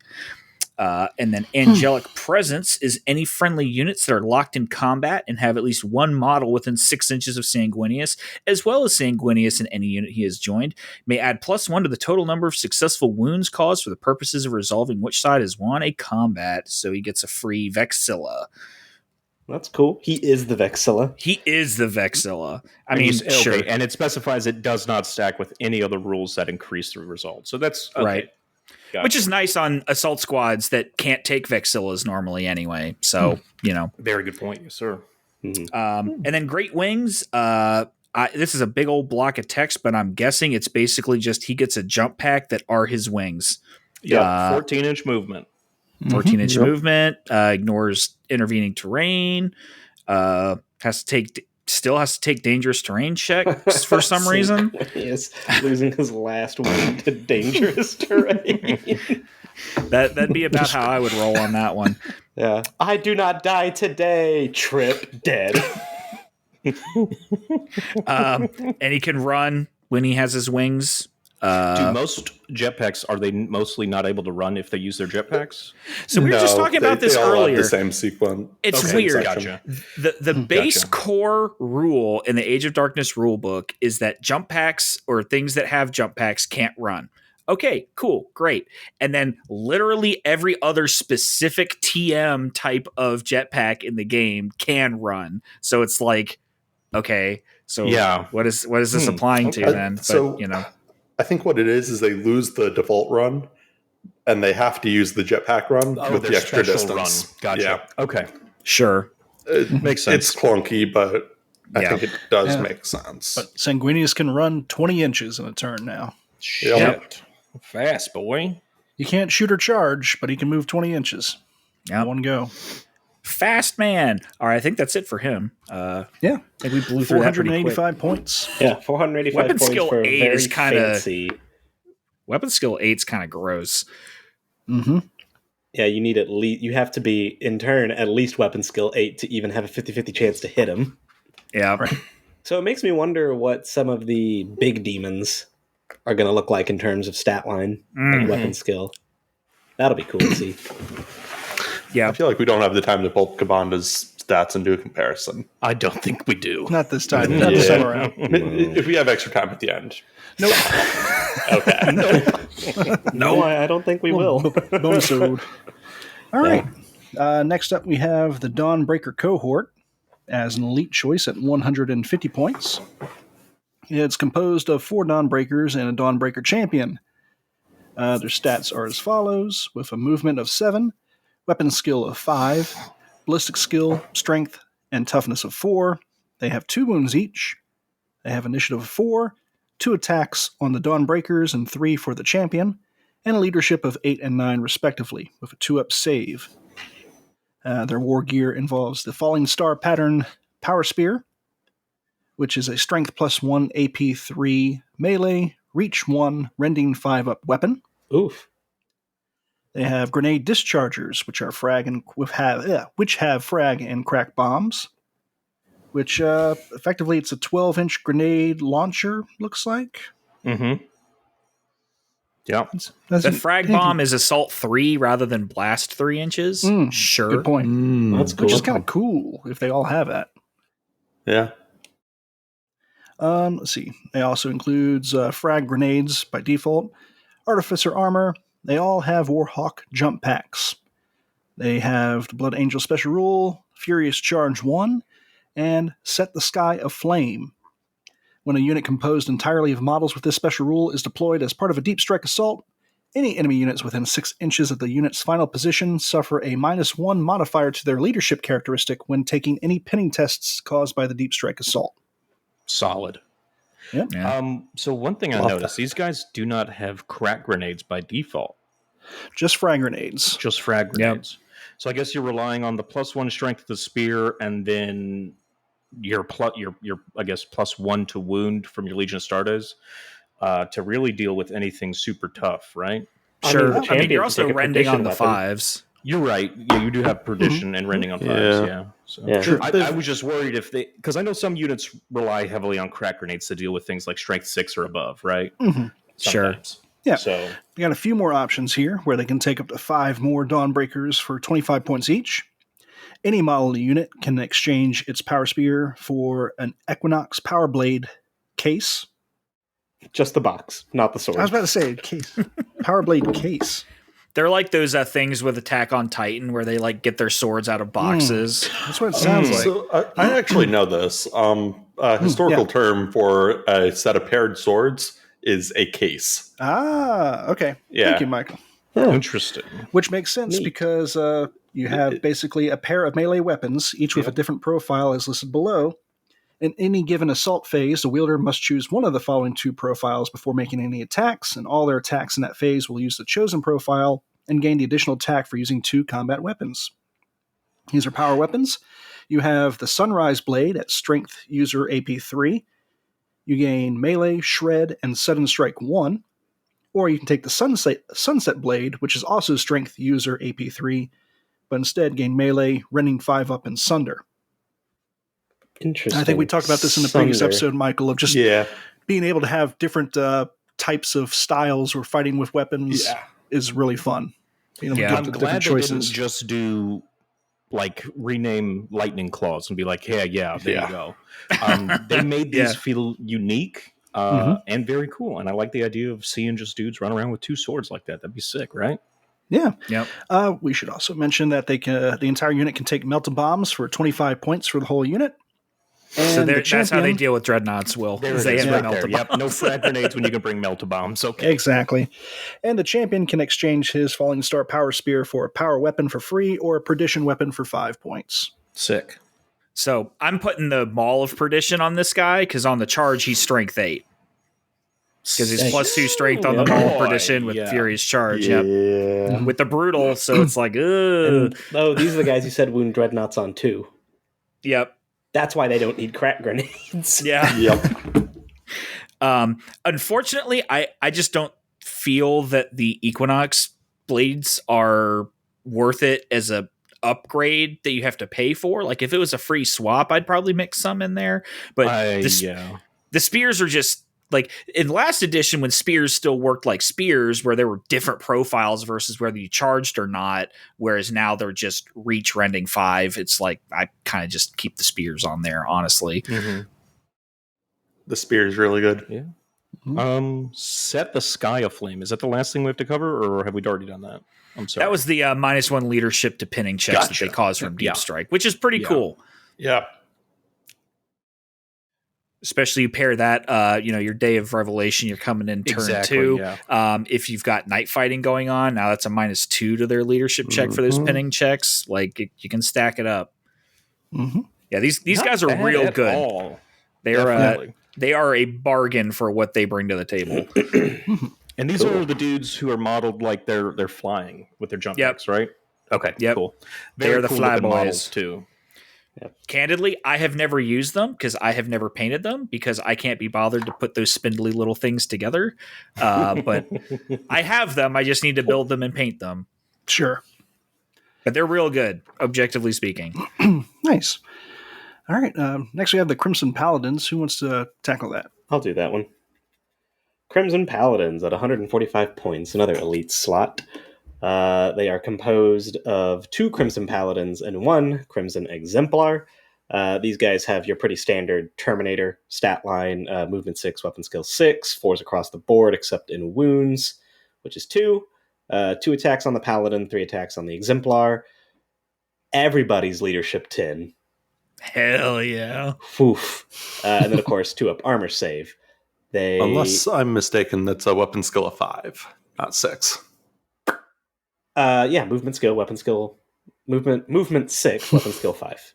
Yes. It's all good. We Reading knew what is you meant. essential. It's not in Cochisian. The numbers look different to me. Explain so much. They all come with a power weapon stock. They have a fancy Coriolis pattern power shield, and they're all in cataphracti armor. So 2 up, 4 up. They have Relentless, they have Bulky 2, they have Deep Strike, they have The Blood is Forever, which sounds like a Anne Rice chapter. And they come with Stubborn. If you happen to have 5 of them, no more, then they may take a Legion Land Raider Proteus carrier as a dedicated transport, or you can just go ahead and spring for the Spartan, which is pretty cool. With a unit of any size, which is pretty interesting. So you are not, like most units, you'll be like, you have to have more than 5, right? You got to put that extra 1 dude in there before you can bring a Spartan. This is nice. You don't. You could put 3 dudes on a Spartan if you wanted to. If you really felt the need. And they're relatively cheap, too, for the 3 dudes, for everything they do. At 40 points a model, you can add up to 7 more dudes. Any model in the unit may exchange its power blade or its power weapon for a sunset blade, which again is just a power sword with rending 5 and sunder. Even for free, not entirely sure why you would do it when you have... Why is that not the default? That's wild. I wonder. Probably just for variety's sake. But like Jake said, even for free, I don't think I would take it over like power axes and spears and mauls. You're right. It's power weapon, not specifically power sword. I'm sorry. Mm-hmm. Okay. So this is a complaint I have with the Blood Angels as they're written in general. They have so many unique weapons. So many swords. Every unit has a different unique weapon. And you'd think that would be a Dark Angels thing. It's funny. I am friends with our patron Alex Self on Facebook, and a lot of memes are, do I need more swords? The answer is, of course, yes. And so every time that somebody complains that Blood Angels have too many swords, I think of you, Alex. So for every 5 models in the unit, 1 Crimson Paladin can exchange his Coriolis pattern power shield for either an Elastius assault cannon, a heavy flamer, or a plasma blaster at fairly cheap points. Up to 2 Crimson Paladins may exchange their power weapon for the Power Fist or the Chain Fist, so they can still just go all rocky on whatever it is that's fighting them. And the Exemplar may exchange both his power weapon and pattern power shield for a Perdition weapon. So again, the Maul was probably the choice I would take just because it hits so freaking hard. And then the Exemplar can take a Grenade Harness for 10 points. So they have their special rules. The blood is forever. When locked in combat with a unit that outnumbers them, a Crimson Paladin unit gains Feel No Pain 5 up. If outnumbered by more than twice their own number, then they instead gain Feel No Pain 4 up. Any model with the independent character special rule that joins this squad does not itself gain this special rule and does not count for the purposes of determining if the unit is outnumbered. Each Crimson Paladin and Crimson Exemplar is counted as 2 models as they have bulky, and likewise enemy models with a variant of the bulky rule count as the number of models that would have lived for the purpose of transport capacity. If locked in combat with more than 1 enemy unit, add the size of all enemy units together to decide if the Crimson Paladins are outnumbered. So remember what I was talking about, how in Day of Sorrows you could get these guys up to a 3-up Feel No Pain? For sure. Because of Heart of the Legion. Yeah. Because of Heart of the Legion, yep. So, these guys, they are designed to go into, they are the anti-tar pit. Like, you send these guys into big bricks of stuff and they just wade through them. Were they 2 wounds in first edition? No, sadly. They're having a good time. They are absolutely having a good time. These guys, even with it's only a handful of them, these guys look, on paper at least, incredibly difficult to shift. And I wouldn't want to get charged by them either. No. Because going with the if I can skip ahead, Stephen, Sure. Going in with the Coriolis power shields, you reduce the roll of all to wound rolls coming against them by -1. So the best you can wound these guys on is a 3. And then they can get up to a 3-up Feel No Pain on top of that. And they're still cataphracti, so they still have a 2-up, 4-up. So yes, they can be very, very sticky. So to get into the real gritty granularity of it, I noticed that it says reduce the result of all 2 wound moles made against a target that target a model with a pattern power shield or the Coriolis shield by a weapon with the melee type by all +1. How does that work when, I guess, you are dealing with guys who have replaced their shield with guns, or like the Exemplar who doesn't have one? I'm glad you asked, outside of a Steven, challenge. because Games Workshop has actually been so kind as to FAQ this for us. That rule should now read as reduce the result of all 2 wound rolls made that target a unit in which the majority of models have a Coriolis pattern power shield. That's what we like to see. Okay, Yep. cool. I was also about to say they're all characters too. Oh, no, excuse me. No, No, not all unfortunately, characters. no. You can't juggle wounds on them, sadly. No, it's weird that they don't have Chosen Warrior. I would expect them to have that.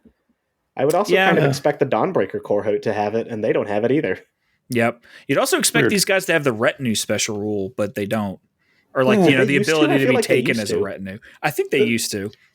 Was it for a special character though? Or was it just sure? Please use Alistair. Please use Alistair Crow. Yes. Please laugh. But yeah, these guys are super cool, and they're one of the few Terminator units in the game that have deep strike just inherently. Mm-hmm. Yeah, they come as a set of 3 instead of 5, like a lot of them do. That would be that's a fantastic way to soak up interceptors. Is with these Crimson Paladins, because they're not going down easy. Are they the most durable Terminator in the game right now? Absolutely no, not. they are not. Because you have to get them into melee for all the shit to kick off. Because they only get these feel no pains and -1 to wounds in melee. And they don't get the feel no pains against strength 8. Right. Fire Drakes still have them beat by a good margin. Yeah, it really seems like Fire Drakes or Gorgons would have them, because Gorgons have the... Or Huskarls. Or the Morlocks. Inviolate. Or certain Terminators have Storm Shields for a 3-up invul. You're right. Actually, the new Morlocks actually have... what is it? Hardened or whatever it is? Battle hardened. Yep. Battle hardened. You're right. Battle hardened. Yeah. They're toughness 5 for the purposes of instant death, so they are sticky. Thanks. Yeah, you're right. Yeah, for all the Crimson Paladins' durability, there's a couple of things in here that you might expect them to have that they don't, and Battle Hardened is one of them. Yeah, that's what I was saying. I think that would push them into cheese territory, though. Personally, well, I mean, I guess the maybe the power shield probably takes care of that nicely, because like most stuff that's going to instant death you strength wise is going to be power fists, and the shield just doesn't care. I mean, they still care. It's just doesn't care either. You're just not wounding them on better than a 3, so you're not wounding them. You're not on instant 2s. deathing them, is what I mean. You are though. You are still, because they're still strength 8. It's just reducing the wound roll. It's not reducing the strength. So they're still absolutely reduce the result of all to wound rolls. Yeah. The last edition shields used to reduce it by strength. Used to reduce the strength. Oh. But, sorry, Crimson Paladins. You look cool. Yeah. But so I run mine with the Sunset Blades just because that's what they come modeled with. I like that they add.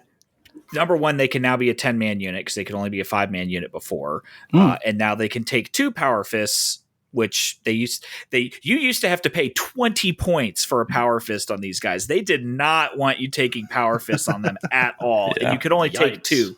You can still only take 2, but they only cost 10 points. And they added Chain Fists, which is kind of cool. If I'm converting up another 5 of them, I've got 5 painted, but if I'm doing another 5, I'll throw a couple Chain Fists in there, sure, just for dealing with dreadnoughts. Like, all right. Huh. For sure. Yeah. I really would like to see how the Gal Vorbach perform against them. Yeah. Just because I have they have so much instant death in mass. It'd be kind of funny. Yeah, I suspect it would be a either you'd run right through them or they would just bounce. Well, actually, I'm thinking now that I just realized they don't even have a bolter amongst them. There's no ranged attack, no ranged weapon. Nope, there is no shooting unless you put that assault cannon on there. I'm looking at it, and the way that the power shields work kind of make me think that Gal Vorbach or anything that has like Murderous Strike or Instant Death on 6s would bounce because it specifically reduces the roll. And so if you need a 6 to get something and the shield knocks your 6 down to a 5, then you don't get that thing. I think rules like that are immune to Specif- that for because they both minus specify- and plus. Yeah, you have Yeah. to hit the natural to make it happen. Womp. Well, That would be I cool, guess though. you were safe for a brief shining moment, Crimson Paladins. So while these guys may not have any ranged weapons, I think the next unit has a shit ton of ranged weapons to make up for it. Yep. Mhm. And that is the Angel's Tears. Mm-hmm. So they are, what is this? An Earlium? How do you pronounce that? Aralim? Maybe. Aralim. All right, so that's what the basic dudes are called. They're movement of 7, weapon skill 4, ballistic skill 4, strength 4, toughness 4, wounds 1, initiative 4, attacks 2 base, and 3 on the Arc Illyrium, leadership 8 and 9 respectively, and they have a 3-up save. They are 150 points for 5. Keynote, they are heavy. Yep. So that's nice for something that only has 1 wound and a 3-up armor save, right? War gear, they have 2 Volkite Serpentas stock standard, chain swords, rad grenades, frag grenades, crack grenades, power armor, and the Warhawk jump pack. They also have Legion Starters Blood Angels, counterattack 1, stubborn, and bitter duty. So these are the Legion specific destroyers for Blood Angels. And they are fucking crazy destroyers. Sorry, I know from my New Year's resolution I said I'd stop swearing so much on the cast, so forgive me. I'm dropping on the F-bomb quite a bit. You'll be all right. All right, so Angel's Tears, they can max out to 10 men. The entire unit may take melta bombs, standard price 25 points. Any model may exchange its Voltites and Serpentas for one of the following: an Angel's Tier grenade launcher. So this is a Legion specific grenade launcher, or specific to them. Heavy Once flamer, again, assault coming in with cannons, the roto special cannons, snowflake. heavy chain swords. The sergeant can exchange his chain sword for a heavy chain sword. Power weapon, power fist. Yeah, 20 points for that power fist. Christ on a crutch. Okay. Single lightning claw and the thunder hammer for 25. Yeah, I'm taking the thunder hammer. What? Plasma pistol for 5 points each, and he can upgrade to artificer armor for 10 points. Now this you can also upgrade to melta pistols. Yep. Inferno pistols. Yeah. Absolutely. Now this unit-specific grenade launcher is the Angel's Tier grenade launchers. It's a 24-inch grenade launcher that is strength 4, AP 4. This is assault 3, radphage, and fleshbane. Love the fact it's not a blast. Yeah. That's one thing that a lot of radphage weapons, grenade launchers are typically, unless you're crack, right? I feel like a lot of them are blast, but I'm looking in that's a pattern with Blood Angels. They're Dawnbreaker cohort, and now these guys, they're grenades. They're fucking snipers with grenades, okay? They they're killing exactly who they want to with this. But yeah, did you ever play a Call of Duty and use the grenade launcher and just shoot a dude in the head and direct impact? You'd get direct impact or thumped is what it was called. Yep. So do you have a squad of these guys? Do you run them? How do you feel about them? So I have a unit of 5 with the assault cannons because they're, just for being destroyers, they're pretty nice because they come stock with jump packs and Volkite pistols. So, they're already a pretty good bargain as far as destroyers go anyway. But then you put the assault cannons on them and they are heavy, so they can't run, but you do then have an effective 36-inch threat range with those assault cannons. Because they used to be heavy 4, and then the destroyers could take them with suspensor webs, so they would only be a 12-inch range if you wanted to move and shoot with them. But because they made the assault cannons assault 4 now, you can move and shoot with them with impunity, so you have a lot bigger threat range with them. Yeah, absolutely. And I mean, that Warhawk has 12-inch movement, so yeah, absolutely, dude. You are going to be spraying a bunch of things with that. Yeah. Like you said, what was it, 36 inches? So yep, huge threat bubble. And as we mentioned, you can put you can basically make the champion a mini Moritat, so you can give him 2 plasma pistols, 2 melta pistols, just hose something down with assault cannons, and then just use him to pick off whatever's left. Sure, somebody trying to tank a artificer sergeant or something like that, and then that's when you whip out the Infernal Pistols for sure. Yep. But yeah, it looks like a neat unit. I mean, always cool to have destroyer units specific to legions. And these guys look great, I think, too, with those little death masks they have. Yep. I converted mine out of Sanguinary Guard, so they just have those death masks, because I didn't really like the O face helmets they have. Like I feel like those should have been an Emperor's Children thing, but here we go. All right, and the next unit we'll cover will be one you said was your favorite, and that is the Dreadnought. You want to take that one? Sure. So we got the Contemptor Incendius class Dreadnought. It's basically a Contemptor, but we'll run through it real quick anyway. Movement 8, weapon skill, ballistic skill 5, strength toughness 7, 6 wounds, 4 initiative 4, 3 attacks, leadership 9, and a 2-up save. It's a Dreadnought. It's Legiones Astartes Blood Angels. It has 2 Talons of Perdition with inbuilt heavy flamers, an Atomantic Deflector, goodness, and an Incendious booster pack. You can do the standard Dreadnought thing where you can replace the inbuilt heavy flamers with a Melt-A-Gun for 10 points or an Iliastus Assault Cannon for 15. And you can replace either or both. Or I'm sorry, both. I mean, replace both of its Talons of Perdition with Gravis Power Fists for free. As unfluffy and flavorful as it is, I'm swapping for the Power Fists every time, because Brutal 3 on Strength 9 AP2 is hard to argue with. For the record, the Talons of Perdition are Strength User AP2 Shred Brutal 2. So your Strength 7 AP2 with Shred and Brutal 2. So it's just, I think the Power Fists are just a more all-comers pick. I'll use these guys to counter enemy Dreadnought charges because with their booster pack, which I'll talk about here in a second, you can kind of dictate when that charge happens. So the Incendious booster pack, it's basically a jump pack on your Dreadnought, and you can use it one of 2 ways. You can either put him in Deep Strike and use him in a Deep Strike assault, like we talked about with Day of Revelation, or just if you're playing not that you would do this because all of our listeners are good people that like having friends, but if you did want to play Fury of the Ancients list, this is a great pick for your fast attack slots that can be Dreadnoughts. Ooh, boy. Because in Fury of the Ancients, you're limited to 1 fast attack and 1 heavy support that are not also Dreadnoughts. So you could just fill your fast attacks up with these boys. Again, not that you would do that because you're good people, but the option is there. Alpha Legion. Or if you're Alpha Legion, looking for something weird to throw into your Fury list. Or you can use it as a Shock Assault, which is essentially you get the jump pack thing for a turn. You can make the Dreadnought's movement characteristic 12, and then he gains Hammer of Wrath 2, and would then get his +2 for charging at that point. So you basically, essentially the way it works is you can run him and charge him with a +2 to his charge and Hammer of Wrath 2 for a single turn. Then it's a Fire and Forget. It's like the shuttle going into space. It sheds the booster pack and you can't use it again. So it's a one-time use, but usually that's all you need. But yeah, I mean, this guy's just real solid. He's a beat stick melee Contemptor that can get there faster, really. I honestly just run him with the heavy flamers. I've had more success with that than paying the 30 points for the assault cannons. They're nice, but I'd rather have that 30 points somewhere else.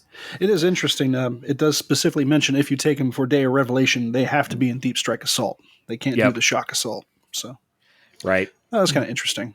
I guess then, are of the 2 weapon options, Talons of Perdition or Gravis Power Fist, is there a better one? Do you typically lean towards one or the other?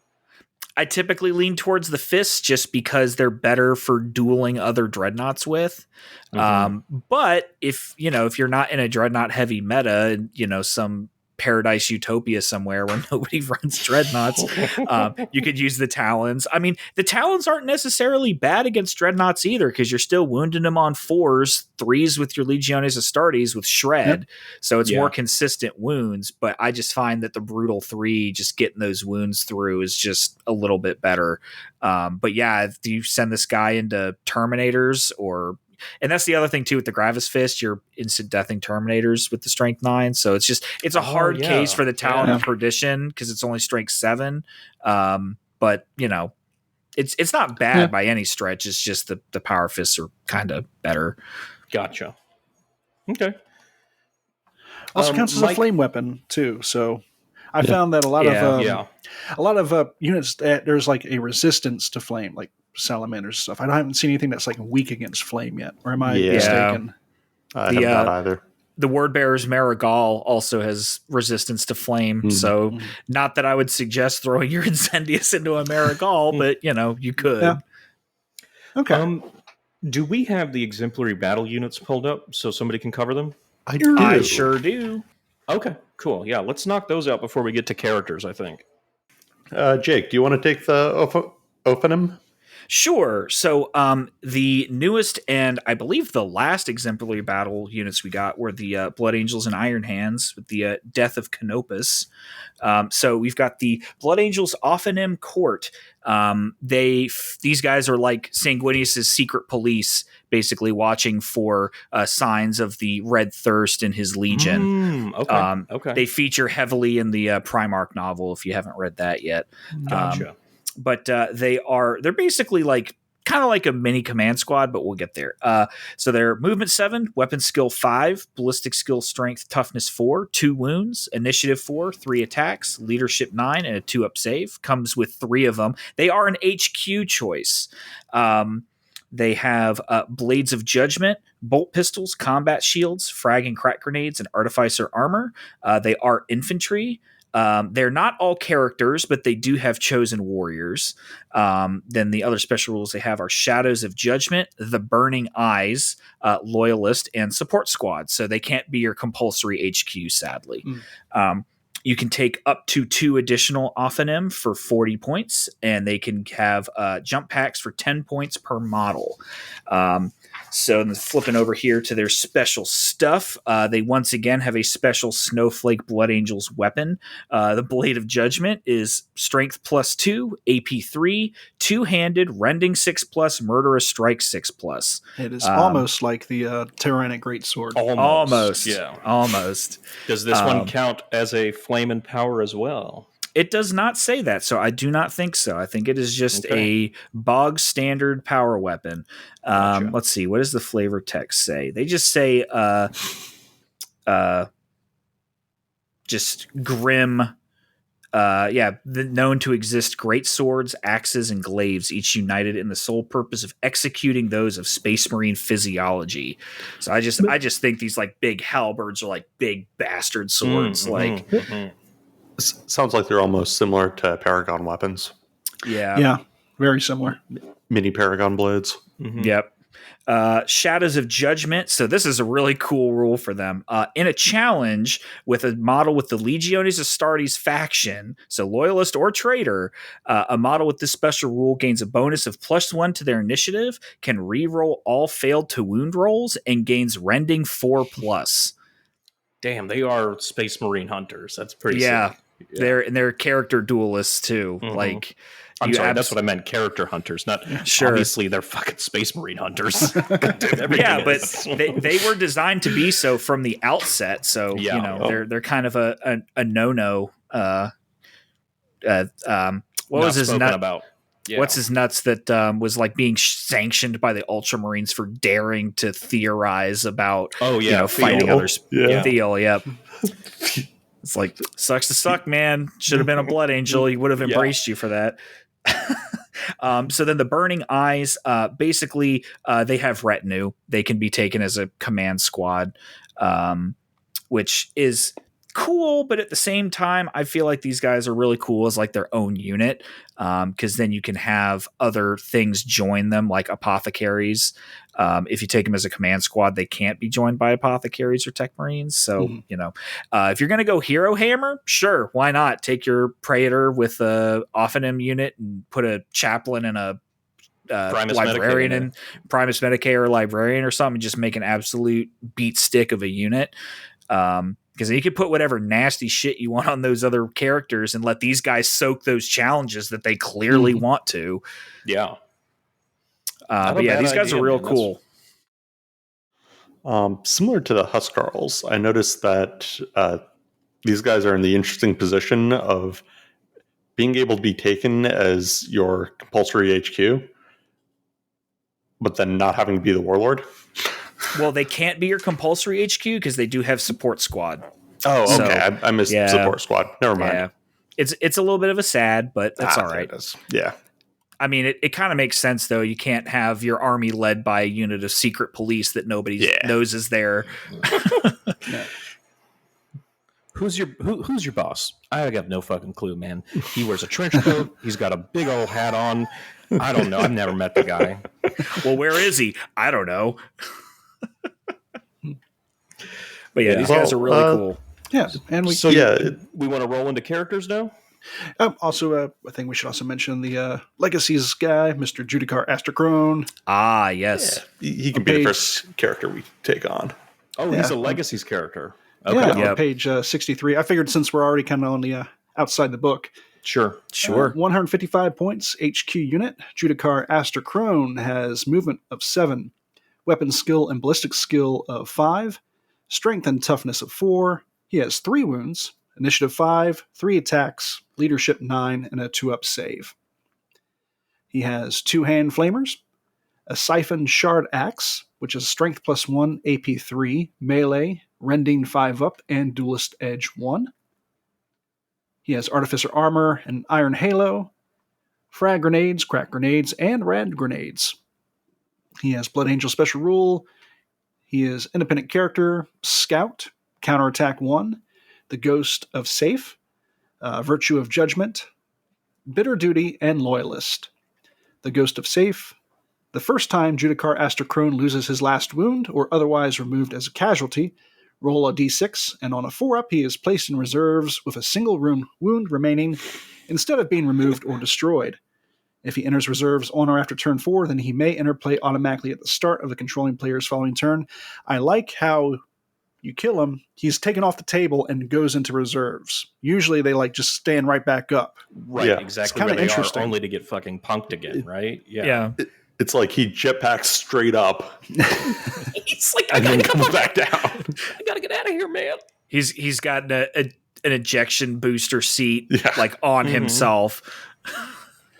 Yep, and a Virtue of Judgment. Sorry, go ahead. What book is he from? Malevolence. But he's not in any Black Library novel. No, that's what I was asking. Is he a Black Library character? He's literally a Forge World donut steal. Like he did not exist outside of the Black books.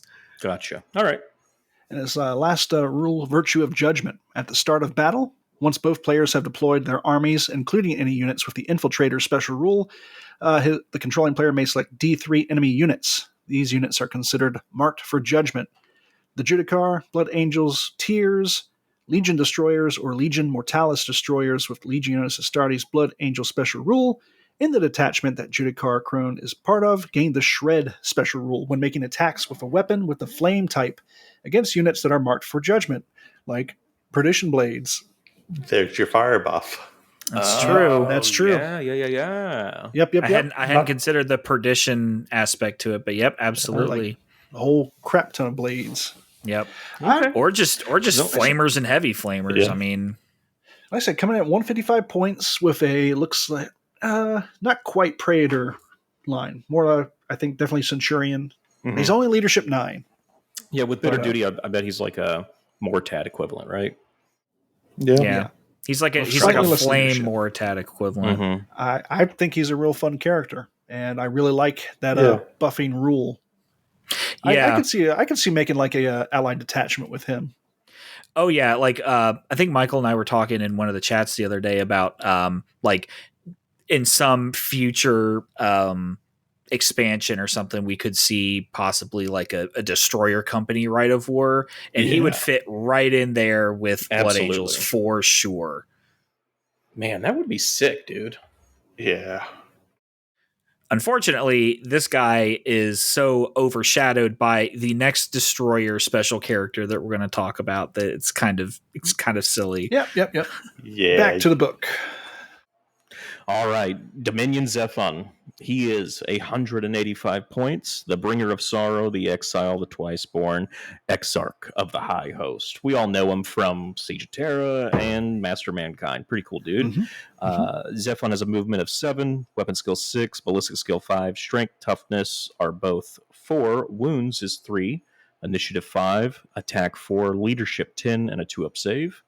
He is an infantry unique character. He has Artificer Armor, the Spiritum Sanguis, which is a +1 strength, AP2, melee, two-handed, reaping blow 1, mastercrafted power weapon. Very nice.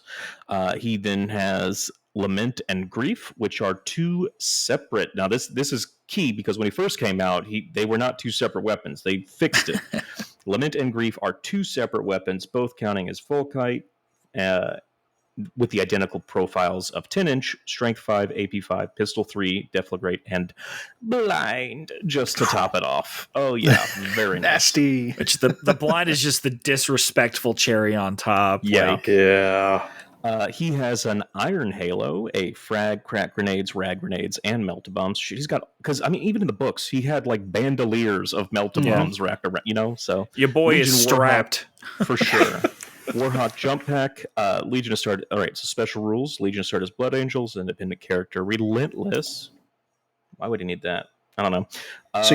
We'll see. Good question. See. Master of the Legion, Furious Charge 1. So he's a destroyer that can take Rights of War, which is cool. He does have Bitter Duty. He is stubborn. He is a Paragon of Restoration as a special rule. We'll get the Paragon of Restoration gives Zephon Feel No Pain 5-up special rule. In addition, the first time in battle he loses his last wound or is otherwise removed from play as a casualty, the controlling player must immediately roll a d6. On a 4-up, he remains in play with a single wound remaining instead of being removed or destroyed. I like it. So remember that rule we were just talking about? Yeah. Warlord, he is the Exarch of the High Host, and he is locked as Loyalist. Exarch of the High Host, if Zephon is chosen as the Warlord, he automatically gains this.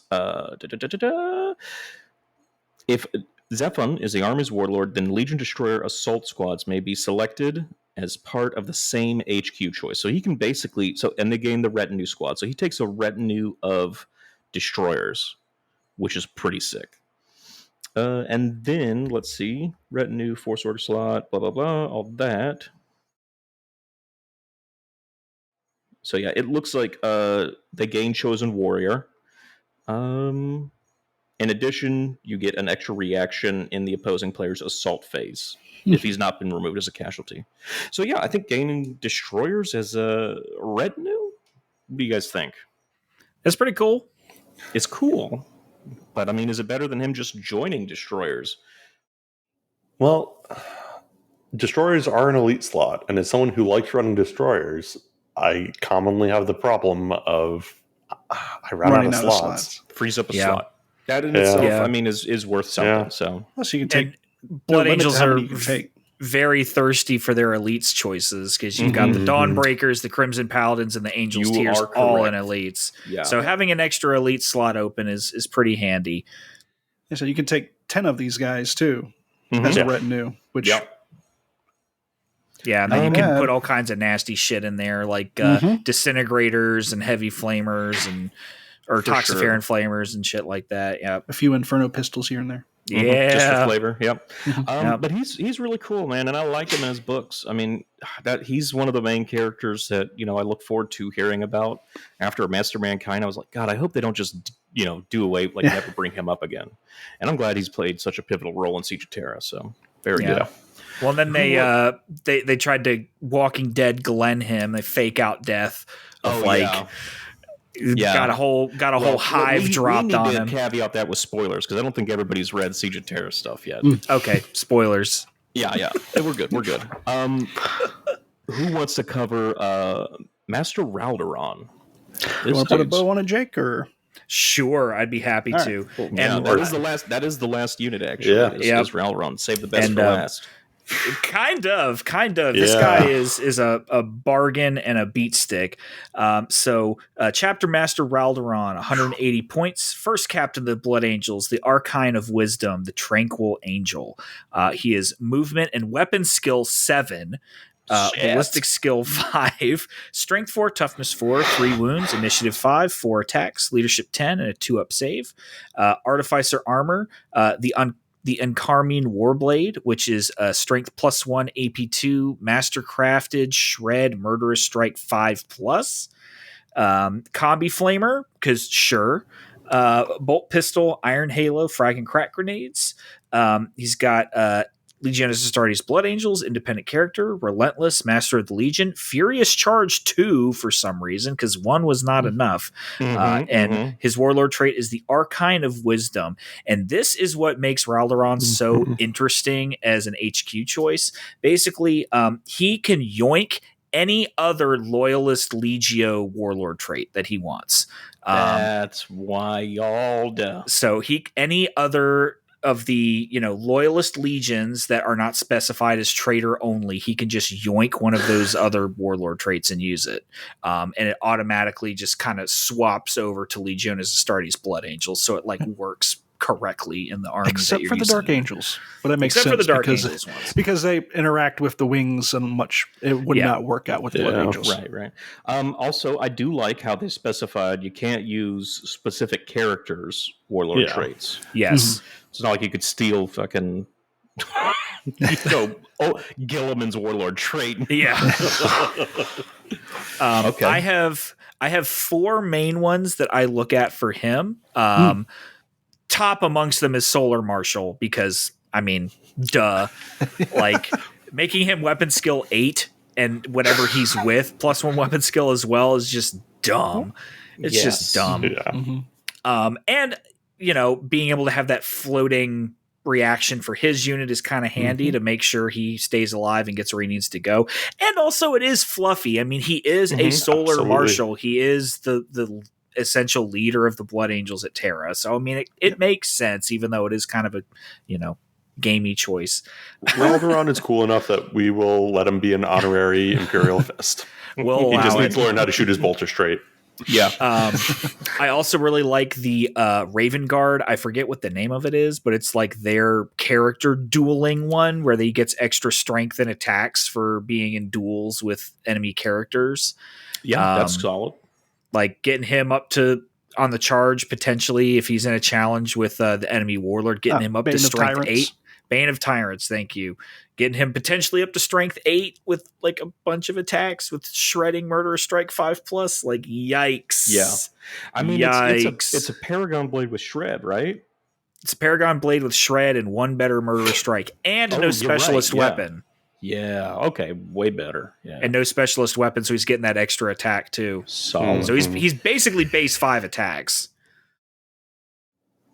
Damn. Again, Bane Tyrants sounds pretty darn fluffy. Yeah. Another one I like for him is the Ultramarines Aegis of Wisdom. This is a bit more of a supporty type role, but basically any unit making a rallying check can use his leadership as long as they can draw a line of sight to him. And then that unit gets to solid. leadership 10, and then that unit can behave normally. Once it rallies, which is really nice. It's more of a supporty type role, but again, it is fluffy. He is the figurehead, the figure of inspiration and leadership amongst the Blood Angels. Eat shit traitor, but that's Amit. Sorry. But get off my wall, that whole deal. And then the last one I like is I believe it's called Crownbreaker from the Space Wolves. It's another kind of character duelist type leadership trait. I don't remember off the top of my head what it does because I don't think I've ever actually used it. I've either used one of those 3 I already mentioned, but it's another kind of duelisty type warlord trait. And stealing things from the Space Wolves and making them angry is always nice. You gain preferred enemy independent characters and feel no pain. 5 up. Sure. So getting to hitting most things on 3s with weapon skill 7, re-rolling 1s, and then you're kind of losing out on the shred a little bit, but The Feel No Pain base is pretty cool too. But yeah, Raldoron's real good, and for 180 points, he is an absolute bargain bin steal for what he does. Absolutely. Being able to swap the Warlord trait, I mean, it makes him just so versatile. I mean, you could have him be your character hunter, or you can have him be your support character. You know, I mean, there's plenty of options here, and that's really what it's all about, man. So he is both very interesting, but also very vanilla, because I mean, he's basically a Praetor plus, and thus can be treated and dealt with as any other Praetor plus. You know, you start dropping Thunderhammers and Power Fists on him, he's going to die just as soon as anybody else. Sure. Yeah. That's why you got to bubble wrap him. Absolutely. Well, I gotta say the Blood Angels are pretty solid this edition. Yes. Yeah. I think extremely so. Their Legion trait took a bit of a hit, where it used to just be that one better to wound, just period, if they were fighting in melee. Now you kind of you only get the one turn when you get the charge off, and you have to get the charge off to do it. But then everything else they got is just so much more usable. Like, you're spoilt for choice, really. Like, there's just so many different things. What was your favorite change? Definitely the Day of Sorrows getting like the army that I was building towards getting made so much better. It just was such a vindicating moment. And Crimson Paladins. People are like, just stick it out, man. Maybe this rate of war, maybe it'll go. Just rule cool it, man. Just keep positive, and then fucking keep the faith. 2.0 comes out. Vindication. Exactly. Yeah. Definitely. Very good. Well, thank you very much for joining us, Jake. It was good talking No problem. To you. Yeah, and thank Happy you for to your have been here. Expertise on the subject, man. Very nice. Yes, sir. Thank you. Happy to be here. Thanks again. And once again, thanks for listening to the Remembrancers Retreat. Until next time, keep those dice rolling, and we'll see you next time. Bye. Bye, guys. Bye, everybody. All right. And stop.